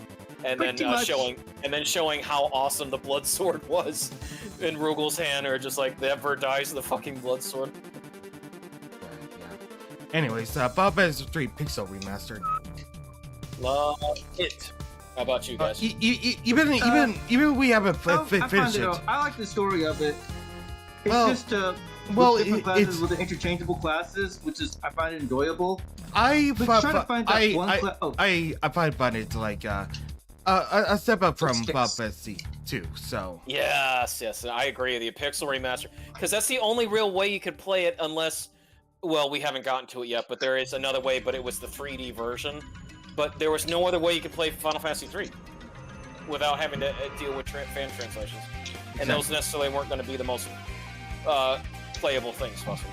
okay. All right, I played PlayStation. I like it. I like it. Yeah. I do. Right. Plus, if it wasn't for Final Fantasy 3, you wouldn't have the story for Shadowbringers, because that's pretty much Final Fantasy 3. I guess. Yeah, the Crystal Tower, the Flood of Light, the Warriors of Darkness. Yes, it is. Mm-hmm. Actually, maybe I put it above Stormblood. Yeah. I appreciate that one. So No, I definitely do. I'm glad you guys have been enjoying my DMing. It's just going to get even better. Yeah. My dungeon mastering's going to be even better in the new year. I'll still make time for you guys even while I'm in school. All right, next one, yeah. okay, we're getting into hold up. Just a bit more. Yeah. Okay, Tekken. The original, the very first one, tastes a bit like piss, unfortunately, because it did not age well, and boy is it stiff on its controls. I mean, you saw me try to do Heihachi hard mode, and fucking Genru was like one of the hardest guys I had to fight. I know for you, Vas, Yeah. it was not easy either. I'm gonna pick it up over Raven Knights. I guess. I mean, just for me, it's like. I the mean, I novelty of it, still love how it's yeah. presented that way. Just Yeah, I mean the camera angles are something, but like it's so stiff on like what you can and can't do. well, I still like how it transitions well with the 60 FPS. Yeah, like that, but like I meant like just the move set, because I mean I remember how hard time you had with some certain characters. I mean, I will play that any day. Although it was a bit short because like Yeah. usually. It was the start of it. It Well- can only get better. Which is Tekken 2. Ultra Violence Club. And where? Everything that had an issue with the first game was fixed in the sequel, and it shows, and it's so damn good, especially in 60 FPS with the fully 3D effects. Namco did a bang-up job with it. Always loved it. Had so many different characters, storyline, everything. Yes, I would put it right at in between Doom and Principal. Good choice. Okay, Hyper Street Fighter 4. All right, love it. All It's right. Street Fighter 2. I'm always gonna go back to Street Fighter 2. Yeah. So, well, I'm a Street Fighter fan, kind of ish. well, not just Street Fighter 2. I mean the Hyper Street Fighter 2. The Yes, one where it's you all of it. Yeah, it's all of it. Yeah. Anything having to do with Street Fighter. Yes, Yeah. love. That's what Always kinda love. got- All right. genre. All right. Where'd you put this? Oh, I would put that. It's one of those must plays in my book, so I put it right at. I put it in between King's Quest 1 and Endwalker, because it is the definitive one of the definitive fighting games of all times. Yeah. You could always go back to it, and Now, it's quality. Now for Ultra Street Fighter 4, well, it adds Ultra Violent Ken and Evil Ryu into this. It's not that bad. Like, I don't mind like changing the new music. Yeah. Oh, didn't it have the Udon Comics graphics too? That was in the HD remix. Yeah, but thankfully you can revert back to the original. I Oh, still like it with the new sounds of music. Oh no, it is, but it's just like the Udon stuff. While it looks fantastic, the hit detection was so off on those the redone sprites. Yeah. Again, you could go back to the original. Yeah, that's what I mean. I'm just saying, like, people were always enamored by the Udon comics because that was the only way you could get your Street Fighter Legacy. That's about it. I'm gonna put it right there. Okay, loaded. I mean, I think it's pretty looking good, but you could also make the case of not even because of its repetitive nature. I guess I'll put it right there. Yeah. Preloaded, however. I was gonna say I like playing as Cap and Hands. You enjoyed Flank. Yeah. The music was fantastic. Of course. Apparently, of course, a certain option in my emulator, I can't remember which one it is. Like It Vertex, does- yeah. like screwed me over big The time. 3D, yeah, trying to find the damn gas, the gas ones, and then the parts of the bomb. Yep. All right, reloaded. Okay, reloaded. I Naughty. It had problems with the fact that they nerfed characters, and there were some things that it did well, but then some things other. I did like the storyline of the psychos chasing Cheb around the universe. So, you know what? I'd put it in between Loaded and Arabian Nights. yes, I prefer it that way because I love how the stage setup and the music. Oh, the music was fantastic! Oh my gosh, that's some Yeah. of the Neil Higgins' best stuff. And of course the gameplay still holds up, regardless. Yeah, not to mention of it the being characters. I do miss some of the way that they had the guns. Like Cap was completely nerfed, and Butch got better with his Uzis. I didn't get to show him up. Mama got worse. Bouncer got a lot better that I got to show with that triple shotgun. Sister Magpie was one of the top tier of that game. And you saw just how good Sister Magpie was, and I loved her design. Always loved Magpie's design. Flank, he was, again, he's a C character. I don't really count him. And then Consumer was just a redone Flank, and it wasn't. She just was there for more or less sex appeal. If I'm being honest, the punk-looking cannibal. Yeah. All right. Now I'm gonna say, Puppy Playtime Chapter 1 and 2. I mean,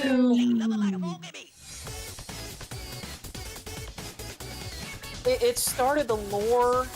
You had Eli Roth and Poppy 2 and Jacksepticeye.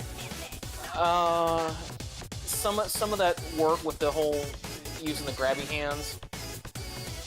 It was, I would say not even, Above Bare Knuckle 3, or? It's still an enjoyable game, but middle in between Bare Knuckle 3 and Evolution. Okay. It's still, we gotta think, with the whole entire Return to Power mascot doing the nap, Yeah. it sort of kind of wore out its welcome because let's hold up another horror mascot. It's like, Yeah. just let it stop.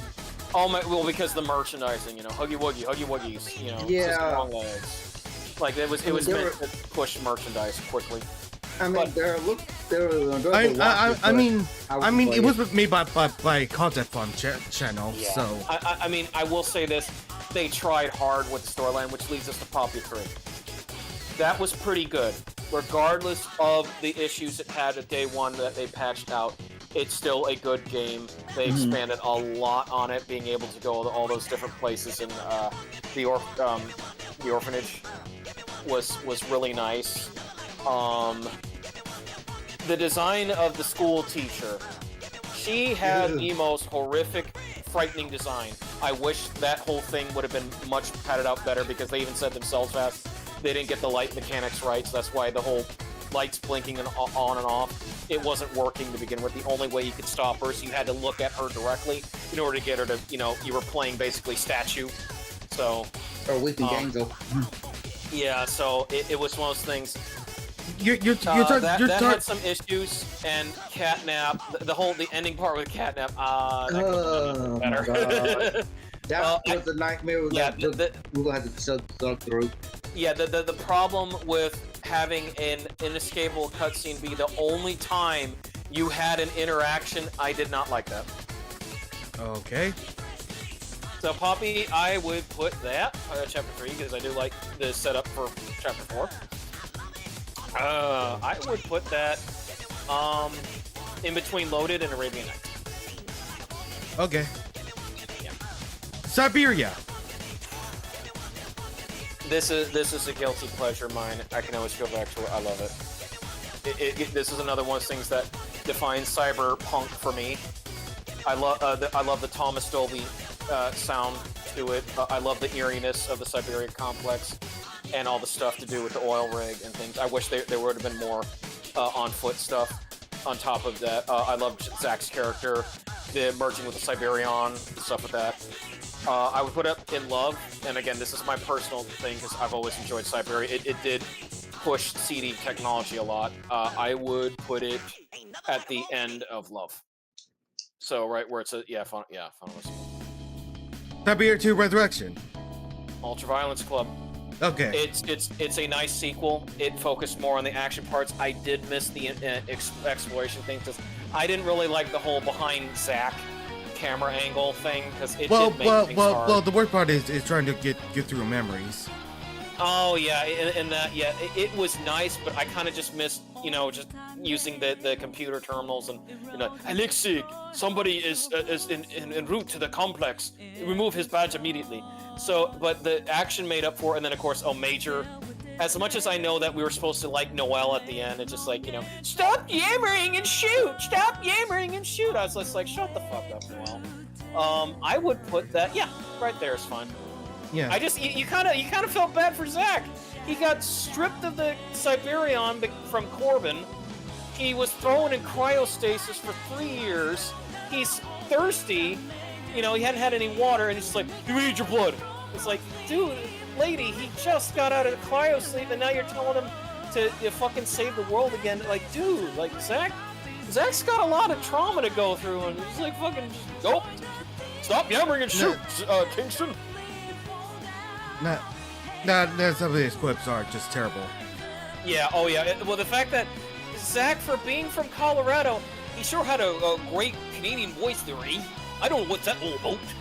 Yeah, it was hard for the Canadian voice actor to not to just be saying his oops and oop about it, and it's like that just kind of gives me a kind of a laugh a bit about it. Oh.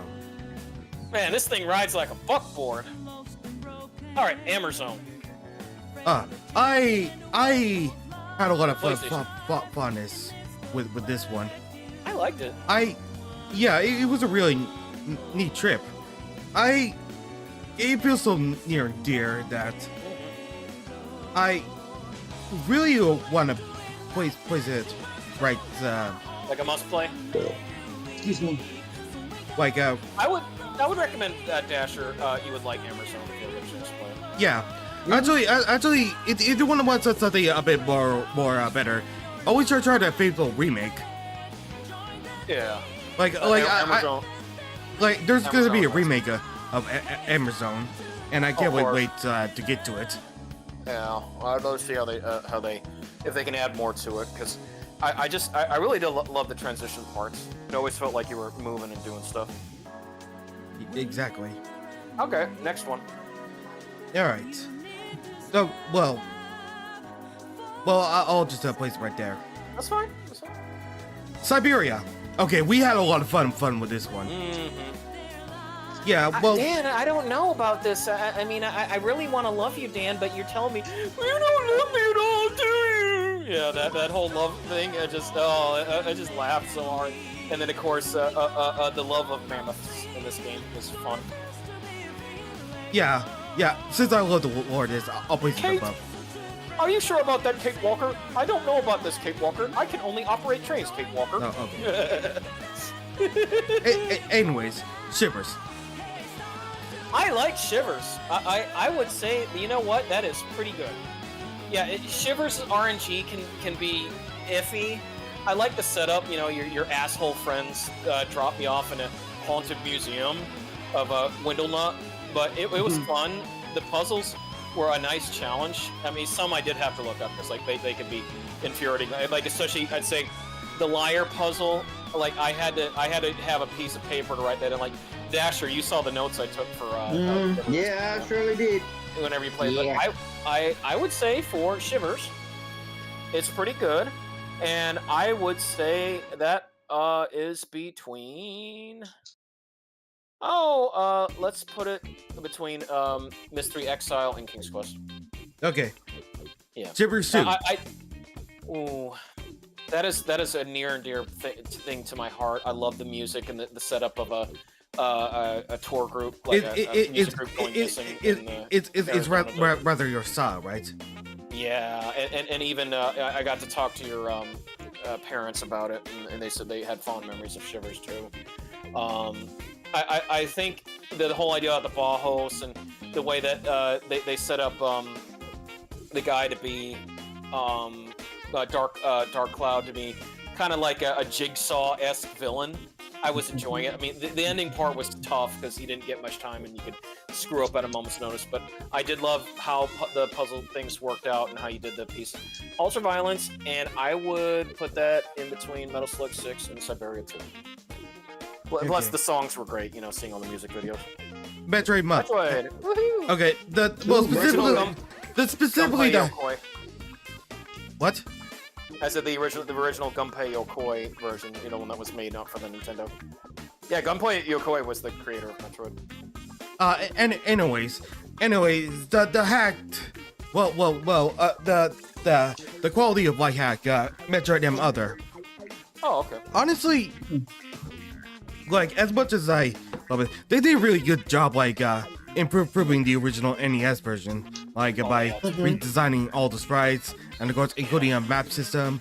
If you ever want to play the original, it's on the NES library on the Switch, but it is tough. Yeah, it's very. But very I tough. prefer playing this version. The ROM hack version of Metroid. Okay. So I'm gonna place it right above Siberia in love. Awesome. All right. Metroid 2. Well, I love it. Never played it, unfortunately. Rugal, you haven't played Metroid 2. I mean, you don't get you don't get to decide. I know, but I mean, on my own as a kid, that was one of my first Game Boy games, so I did play it way when I was a kid. I loved it. Okay, so as it turns out, like I did if I got to like check it out on my own. Like I didn't realize like the only thing about like the different endings, like I thought like it was like that, but it's more just about the amount of words given, like for amount of short time. Like the worst possible ending is just Samus just standing there. Yeah. Like with the armor. The best ending includes Samus just running and then take it off the armor. Yep. So I mean, I would definitely I love Metroid. indeed play it. To be honest, but yeah, because remember that's where the staples of the series came. The continuous jump, the spider ball, mazer. It was a bit of a stressful time. I'll have to admit, though. Yeah. For Metroid. So I'm gonna. And the story kind of kicks off from there, where the different planets Samus can explore. I'm gonna play. 88. I'm gonna place it right there. That's fine. All right. Capcom's Alien vs Predator. Love it. Okay, where? No doubt about it. One of their pinnacle beat 'em ups. Oh, between Like the movie, haven't played the game. Between King's Quest 2015 and Die Hard, I can always go back to Alien vs Predator because I might show that off sometime in a Pixel stream just to show how the Predator Warrior and the Predator Hunter were, because we only showed Kurosawa and Arnold, but like you saw yourself as, what did you think of how Alien vs Predator played? I mean, it's decent. I'll give it that. Well, there's how much stuff you can do. I mean, like, gun attacks, team up attacks, different combos, charge, palm shot with Kurosawa, Shoryumo. It's so good. Whoops. I saw that, Vass. I know. It's so dear and dear to my heart. Okay. I know. So is Alien vs Predator. But again, I grew up on the Alien and Predator series. That's also why I'm kind of fanboy for those. Saw the movie, never played the game, unfortunately. Yeah. Am I mad about the recent Alien movies? Oh hell yeah, they've lost their step, but that still doesn't mean I'm never gonna like the old love for the xenomorphs. No. It's just Streets of Rage 4 it's so near and dear, like as a comeback. So I get it. I'm just saying, like Alien vs Predator, a lot of people did love that game. It was really good. Okay. Big seller by Capcom. Kind of looks at dinosaurs. That's Ultraviolence, but okay, it's the enhanced version of Final Fight. That's why I liked it. And I'd put that in between Sega Aegis and the Christmas one, right. Because it's a great property, and I loved every minute of it. The music was fantastic, and just all the stuff that we did. I mean, you were getting into it too. It's fun, man. All right. Well, since Sergio isn't here, unfortunately, We're gonna. Dragon. It's only the two of us. All right. Ultraviolence Club. All right. Yeah, I'm gonna put this above. Yeah. I love that. Yeah. And of course, I love the presentation. Yeah, and the different levels. The ending fight with Gildas, the Red Dragon, was amazing. Mm-hmm. I love it. No, everything about that. Just I always go back to that. Played it many times in my life. Yes, that is replayable. You know, it's my love, but I also say Ultraviolence because it's not quite as like Alien vs Predator has more control, like the ability to control it better. But yeah, where it's at, I agree with it. Why do you keep doing that? Come on, now, stop that. I am so sorry. I really do love Streets of Rage 4. Okay. I know. I'm just saying. It's like until they do more with it, you got to keep it where it is. They have to do more with it to me to really get through it. But I don't think they are going to. Even just going to do more. Okay. Anyways, Armored Warriors. Oh, that was fun. Armored Warriors definitely Ultraviolence Club. Okay. That was the sequel to Cyberbots, Full Metal Madness. Well. Technically a prequel, yeah. Yeah, because it's not like a fighting game. No, but it's a prequel as far as story-wise because that was the introduction to Bloodia. Yeah, Bloodia was in Cyberbots, remember? But originally Bloodia came from Armored Warriors, but Armored Warriors was made after Cyberbots, so it's kind of confusing that way. But I love the storyline. It gave me a lot of Mobile Suit Gundam feels to it. I like the ability of being able to pick up all the different robotic parts. I would put that in between King of Dragons and Cadillacs and Dinos. Right. Battle Circuit. Okay, Dasher, you're gonna tag in on this one. What do you think of Battle Circuit? Well, It was one of Capcom's last beat 'em up games they made for the arcades. I remember watching it, but never really played it, so I can't really give an honest opinion on it. You played it with us in the collection. Yeah, we did play it with us. It was Cyber Blue, Ostrich Pink, or Pink Ostrich. You know. Oh, that was fun to play. Yeah, Captain Clover. Yeah. You know, it's very confusing. We lost a character sometimes, but he also had the friendly fire. Yeah. Oh no, we didn't have any friendly fire, and yeah. No, Dasher. We didn't have any friendly fire in Battle Circuit. Oh, it was still friendly, looking good to me. Some I probably wouldn't pick up again because I don't really remember it. Sorry. I say Ultraviolence Club. I like the ability that you could buy your power-ups. Remember, you could buy extra moves by picking up this. That was fun. Okay. I kept dying. I'm going ahead and like choose Yeah. I think it was the ostrich. Right here. Yeah. What did you think, Vass? How did you like Battle Circuit? It's an interesting concept. I'll give it that. Yeah, they were trying, but that was the last beat 'em up they ever did after that for a long time. All right, what's next? Dungeons and Dragons Tower of Doom. Oh, that's love. Oh, Love. I know it's not Shadows. We'll do Shadows over Mysteria someday, but oh god, Tower of Doom was so fun. Yes, it was. And also because me and Vass had played Tower of Doom on our own, and you loved it as well, Vass. Yeah. Magic Missile, Cloud Kill, Polymorph others. It really. Firebolt. Oh man, this is gonna be hard. So I'm gonna have to say it's above Streets of Rage 4. I'm sorry, Vass, but like that is the definitive 4-player game. That is the definitive. Like you get 4 players in Dungeons and Dragons. It's so good. Like everything about it, the Black Dragon. Oh, are you sure you want to fight this dragon? Yeah, the Lich. Yes. The Dark Elf, or the Shadow Elf, as I put it, the Drow. Oh, person. Okay, so. Oh, here we go. Here's the Dasher's one-offs. Love it. Okay, love it. Funny, comedic, controls wonderfully. There is some flaws into it when you first play it, if you don't know where to go and what you're doing, but I love Sir Daniel Porter's. Oh, where are we the gonna put River Ribbon, the remake, River the Ribbon remake. Ribbon remake. So in the middle of Ribbons. And Vass, I'm looking forward to how you play the 2019 version. Oh yes. Oh yeah. I'll make sure down. Oh, here we go. All right, your long journey. What do you think of your entire journey? Shadows overload. I'm sorry, but it was just too complicated. They made it even worse with the second game, with the RNG factor and the things that you had to do just to get the right item. You still couldn't get the right item to go the right way. Oh yeah. It's just too BSy. To be evil to be or not. enjoyable. Yep. And then, Although our Alphonse the crocodile was our best sidekick.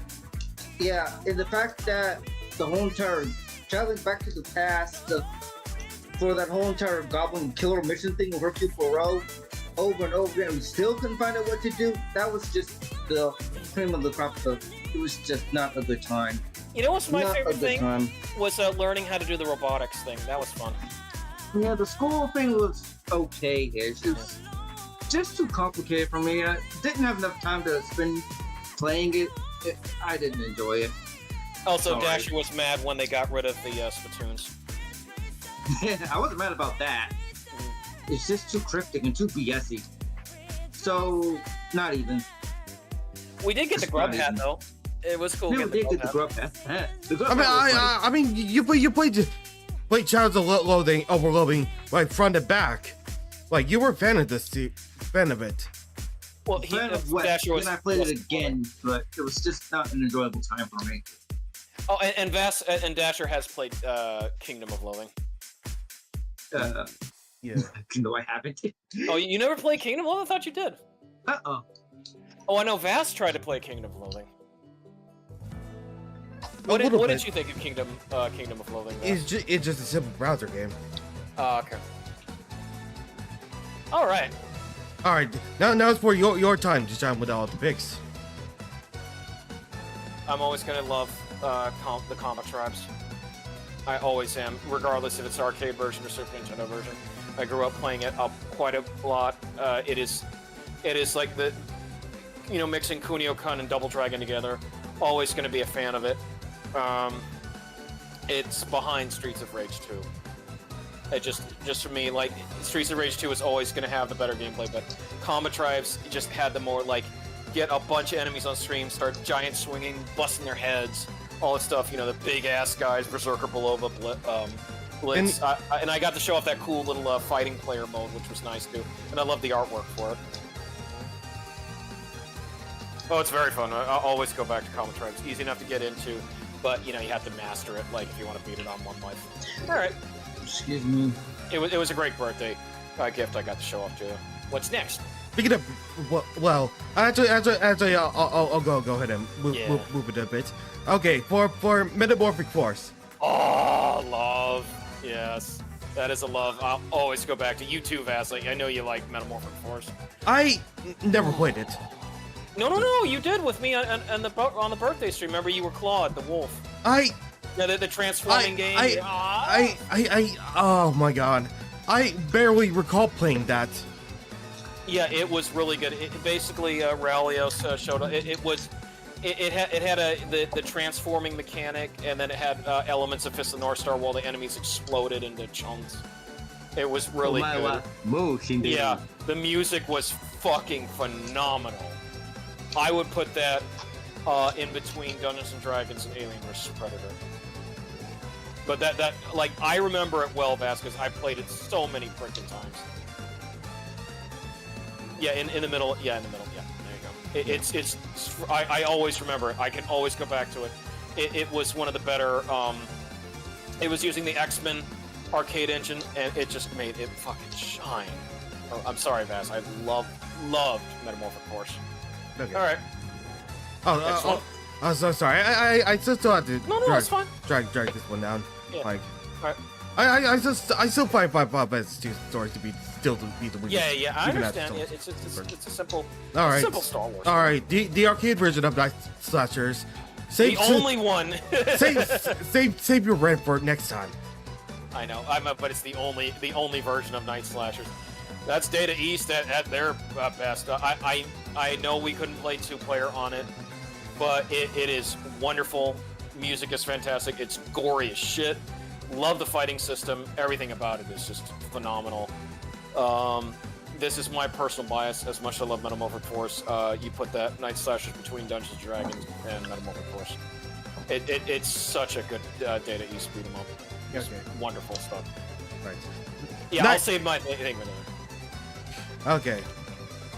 Nightshade. Oh, that's an ultra violence. Okay. I have beaten it many times. It was made by Beam Software. It would go on to do Shadowrun. Honestly, Vass, you know what I loved is that it took the stuff that they did with Maniac Mansion in the Super Nintendo version, and they made a decent puzzle game. Dasher. What did you think of Nightshade? You know, the claws of so tough. Never played it. No, but you saw me play it. I say, how did you like how it looked when I was playing? You know, playing as Nightshade, beating up people and rescuing cats and old grandmamas and it was helping great. out. It was a great look. It looks fun to play. There was funny dialogue. Watch. Yeah, they loved the dialogue was hilarious. Goofy at times, but yeah. For that one, Vass, I put Nightshade in between King's Quest 4 and Battle Circuit. Okay, King's Quest 4. And the Ultra Violence Club. Okay. It's a serviceable game. King's Quest 4 and Battle Circuit. Battle Circuit. Okay. It's down there. You see where it says Battle Circuit? I'm trying.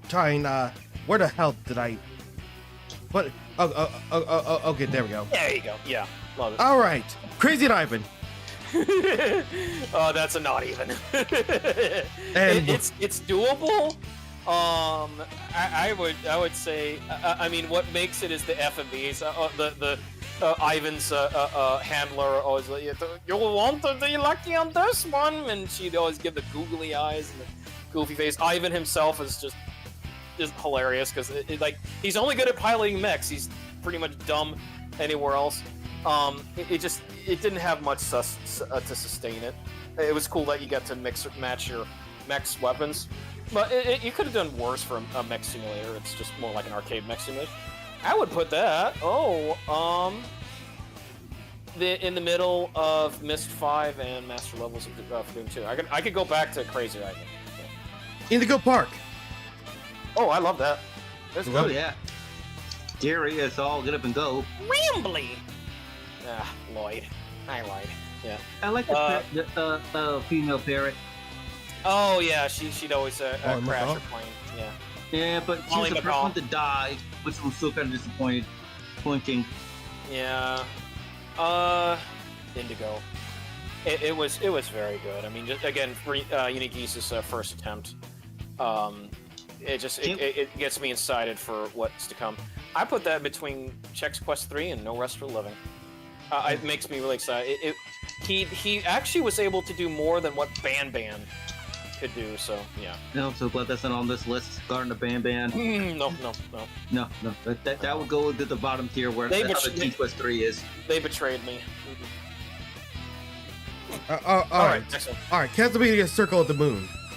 It gets a lot of hate, and honestly, I don't like the hate that it gets. Because that's definitely an ultra-violence club right there. It's so good. Honestly, and this is me being biased, Vass, it's the top of the ultra-violence club. There's so much I love about it. The card system, the mechanics, the remix music. I mean, it's so much fun. Using the mod with the card up pack made things so much more easier, and I loved it. I loved doing that game. Okay. Oh, it was fun getting back into it. We hadn't played a Castlevania game that long. All right, Vice Project Doom. Love it. Okay.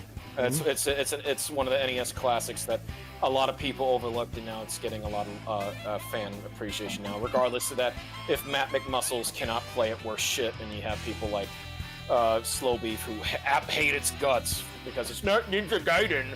But no, Vice Project Doom has always been one of my favorites. The storyline was nice. Again, I say it's Die Hard meets Akira, and that's what makes it so special. Very fluid controls. The different modes where it is racing, a la Spy Hunter, a side-scroller, and shoot 'em up, kind of like Punisher and elements of Bayou Billy. Vice Project Doom for me, since I can always go back to, I would put it in between Hyper Street Fighter 2 and Endwalker. All right. Yeah, I always phenomenal blast. You can still play it to this day on the Nintendo Switch. Mold Magic. That was the surprise of this year for me. That is a definite love. I enjoyed its style, the 10 seconds of gameplay. They fixed a lot of stuff that it had going for it. I mean, yes, you know the streamers up there, but oh man, I don't because of Riven and all that stuff. I almost want to put it on top because it definitely showed you can do a late 1989 to 1992 anime-esque game and be phenomenal, and the price was great. Look, baby ma, I'm on TV. Would you be okay with this, Dasher? With a mullet magic. No, I won't be upset with that. Oh, and of course, let me give a shout out. Gianni did amazing job as the villain. Mullet! Oh, he was great screaming that. Remember, Gianni was the voice of the villain.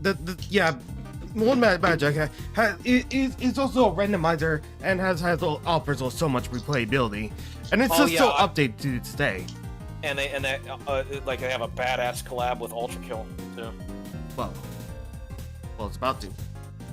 All right. Yeah. Beyond Shadowgate. Love that game. No, I know. Beat me and Dasher Blade. Love. I would put it in the middle of Mullet Magic and Riven. I'm sorry, Dasher, but why are you apologizing?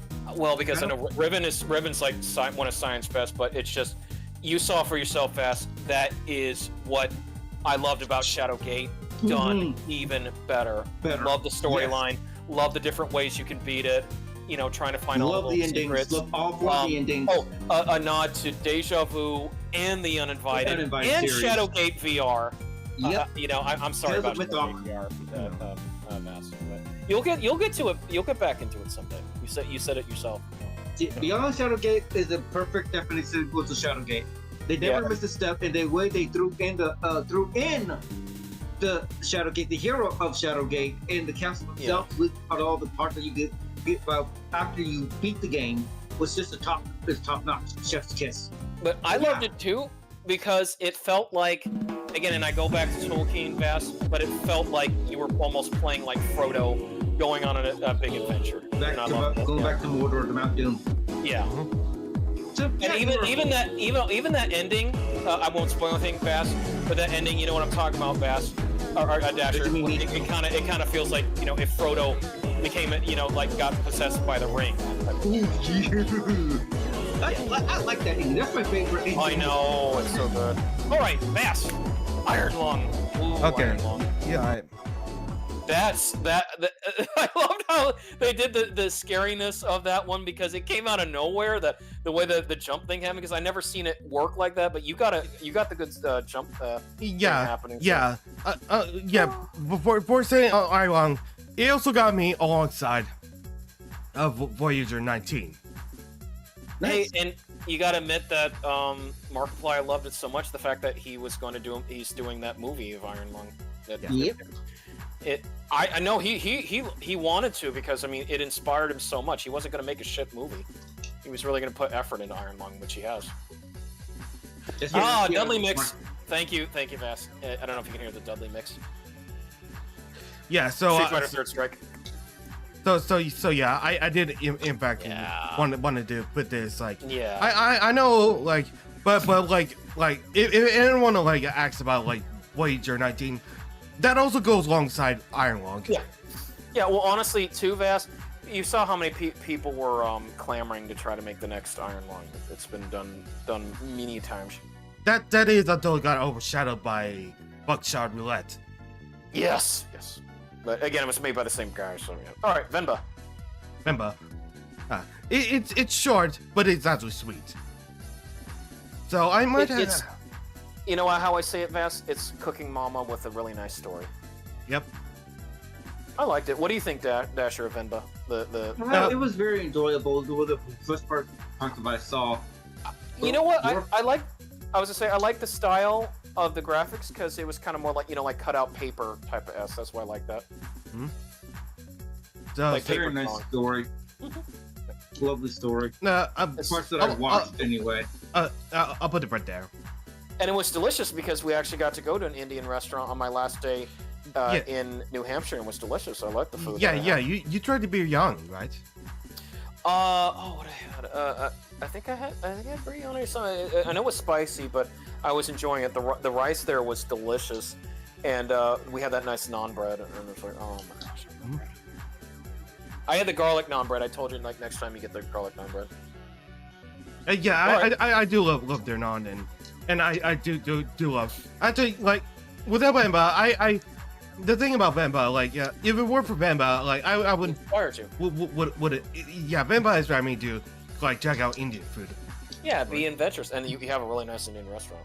That was very legit. VaStar. VaStar.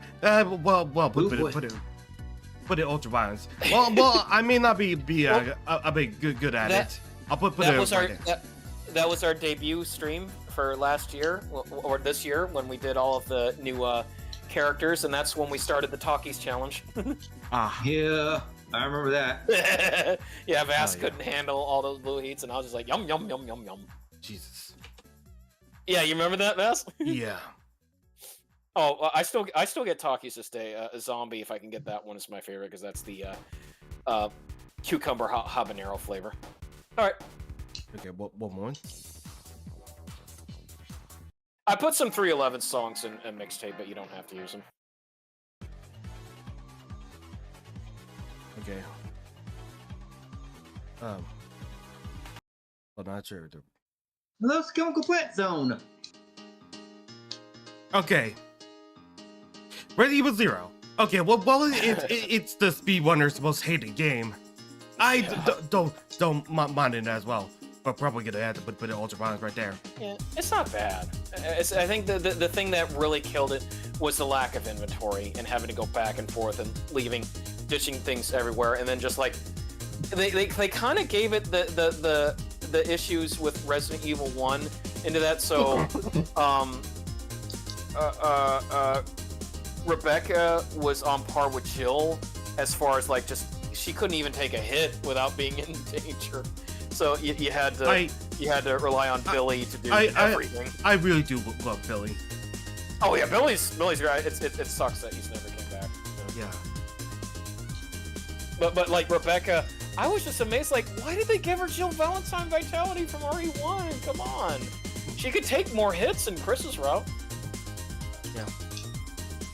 And I didn't like some of the stuff where it's like if you didn't do it correctly, Vas, because I know you had to replay it a couple times. Like the stupid rifle where it's like as soon as you get the shotgun, it's like, oh yeah, you don't need this rifle anymore. Okay, but then we're having to drag along the grappling hook like almost everywhere because you had to use it a couple of times. I mean, yeah. Yeah, that's right. Rose and Camilla. Ah, Rose Camilla. It's near and dear, right there. Yeah. There was only like one hard boss, and that was just the stupid robot. Yeah, that was like the final boss. Yeah, and then of course then it did the La Milana. I like that little the La Milana nod. That was fun. Rallios got a chuck. Rose and Camilla was actually my childhood. It was like thing. Like, I enjoyed it. Yeah. Mm-hmm. Get these hands. I like hamburgers. Oh. Yep. All right, the Ace Attorney trilogy. Oh, that's a love. We've all experienced it together. We had our best experiences, so. And for everyone, DP, Rallia, Supa, Mal, it's all love. Yeah. Sturkio. Well, we have some. Well, we have a few bad cases. We did manage to get through it. We did manage to get through it. Hey, thanks, Vest. Yeah, that's the original Wild Ambition version of 11th Street. Yeah, that's my favorite version. That's all right. So, are you including Animal and Pony, or? Well, I don't want to bring up Bobby Schroeder's past work into it. But this, compared to Super Lesbian Horse RPG, it's a step up in every single way possible. Whopper. Yep. like it pushes a lot of things to commit on the RPG Maker engine. What did you think of Animal RPG? Because you got to experience it too. Yeah. Dasher. Dasher. Well, I enjoyed the RPG elements of it. The side quests were very nice. It provided a really good challenge. I mean, you could get your ass kicked. Really. I'm gonna put it right there. Oh yeah. The story wise. I enjoyed the hell about it. You're missing a beat. Okay. Oh, and Square killing Dude, a mobile game. Hold on. Okay. Okay. So hold on. Oh my! I remember those marathons you did of near reincarnation. I tried. Those were tough. So this goes a lot to digest, yeah. Yeah. So this is the last one. Yeah, the game the thing that Square ended. The thing this year. that I really I just hated when like Square is addicted to live service titles and then killing off like after a few years before anyone ever has a chance. Oh, the story, the multiple stories, of the characters you play as, not just the main ones, but like the characters, the individual characters, Vas. That was extremely well done. Yeah. Taro did an amazing job on that. But like the thing about it is, it does seem like a pretty good way to wrap up the previous, well, like the side stuff in like near like the world building and stuff. But even though that Yogotaro is the creative director, like he had not much input in it, but yet I just hate the fact that like the battles are just your usual gacha game.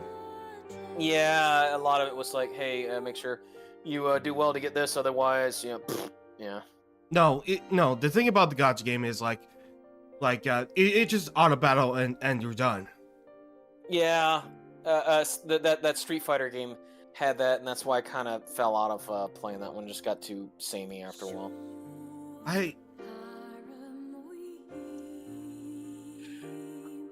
Where do you want to put it, though? I'm gonna place it over below. I have conflicted feelings about this. Yeah, that's fine. Like I know the gameplay's really isn't that all engaging. Well, I love how it's presented that way. I wish with like people would like replay near reincarnation like that way, but no, you cannot. This was like a lifetime opportunity, and if it's out for good. Yeah, it's gone. Yeah, it's one of those things that's why I will always fight for the preservation of old games, like just trying to get some of these things to work. Nowadays, I'm thankful. And it's not just that. This is also like one of the times, and even more worse. Like one of the times is like it's just, how do I put this? That's why I say just a big just a tangent. Suck it, Thor. I don't care how much you love. Oh, they gotta have live services. Oh, they can't keep preserving games. Yeah, you can fucking still preserve games because people always there's new players every single day. Being able to have a chance to play old stuff that's as good or recommendations is worth it. Not just from watching people on YouTube just play retro games because they had to go through backdoors and stuff just to get it, but being able to experience yourself. That's why we need it. So yeah, I'll always be miffed at stupid Thors. Oh, they shouldn't preserve games. It's just gonna cost the AAA companies too much money. Well, AAA companies back to give us good games. I know, but that was Thor. Thor being a suck up to corporations. Just yes. Can we also put a tier for the other two videos that we had? No, sorry. It just the thing is, Yogotaro, like, not only like But it's not just that. Like all of the Yokotaro mobile games have been straight up canceled. You can't even play Sino Hours, like the true ending of Sino Hours, or the full story of Sino Hours, like the one that is included in Japan, because it was scuffed up in the American release. Well, that sucks. Like the ending like seems a bit lackluster compared to the one in Japan. That's sad. It's really, and not only that, but there's like 4 restart. The game that's lasted about a freaking like less than like about 6 months. Shu, you talk about other live service that went under. I mean, at least remember when Nintendo decided to pull the plug on Dragaia Lost, and that one had a great soundtrack and things going for it. They killed that one off quickly because it didn't sell. Same with how SquareSoft killed the Mana game because it didn't sell because again they made it a fucking gacha. And they did the same with Saga as well. Saga is dead yet, but it's not doing well. But like they also pulled the plug on Babylon's Fall, the most infamous one by Platinum. I hate trying to dwell on that, but yeah, it's or let's just say not a fan of it, and I'm always for preservation stuff because again, I wish I could play Bungie's Myth and Myth 2, but trying to get things to work properly, it's just that's why we need to have stuff like good old games. Still stuff like because of good old games I was able to get Nox, and I had to do a compatibility mode thing, but I got Nox working and it's fun. I forgot how funny the intro that Westwood did for Nox. I love that. It's basically an isekai, but it's a really funny isekai. Because of these old games, I have to go back to the Mist series and the series. So yeah, that reminds me. Thatcher, do you know Nox? No, I never played it. Okay. Sturkio might know, but yeah. Sturkio doesn't know Nox either. Well, it's just the gameplay's like playing Diablo. Yeah, like does Sturkio know Diablo more than, or does Thatcher know Diablo more? Like Sturkio would. I've seen Diablo in magazines, but never actually sat down to play it. Yeah, Sturkio might know. It's just basically point and click, attack things, get loot. Yeah. Nox is a bit different because you hold down R to move around, but then when you're over stuff, you can pick things up, you can find hidden stuff. It's very intuitive. The audio of it is great, but like it suffers like again, Vast from that old thing of like it goes full screen regardless. Oh, so you can never do a window mode of Nox. Ooh, excuse me. Sorry. Pizza. All right. Just let me go ahead and post it on Blue Sky. All right, and just honorable mentions. They get their own tier, and that being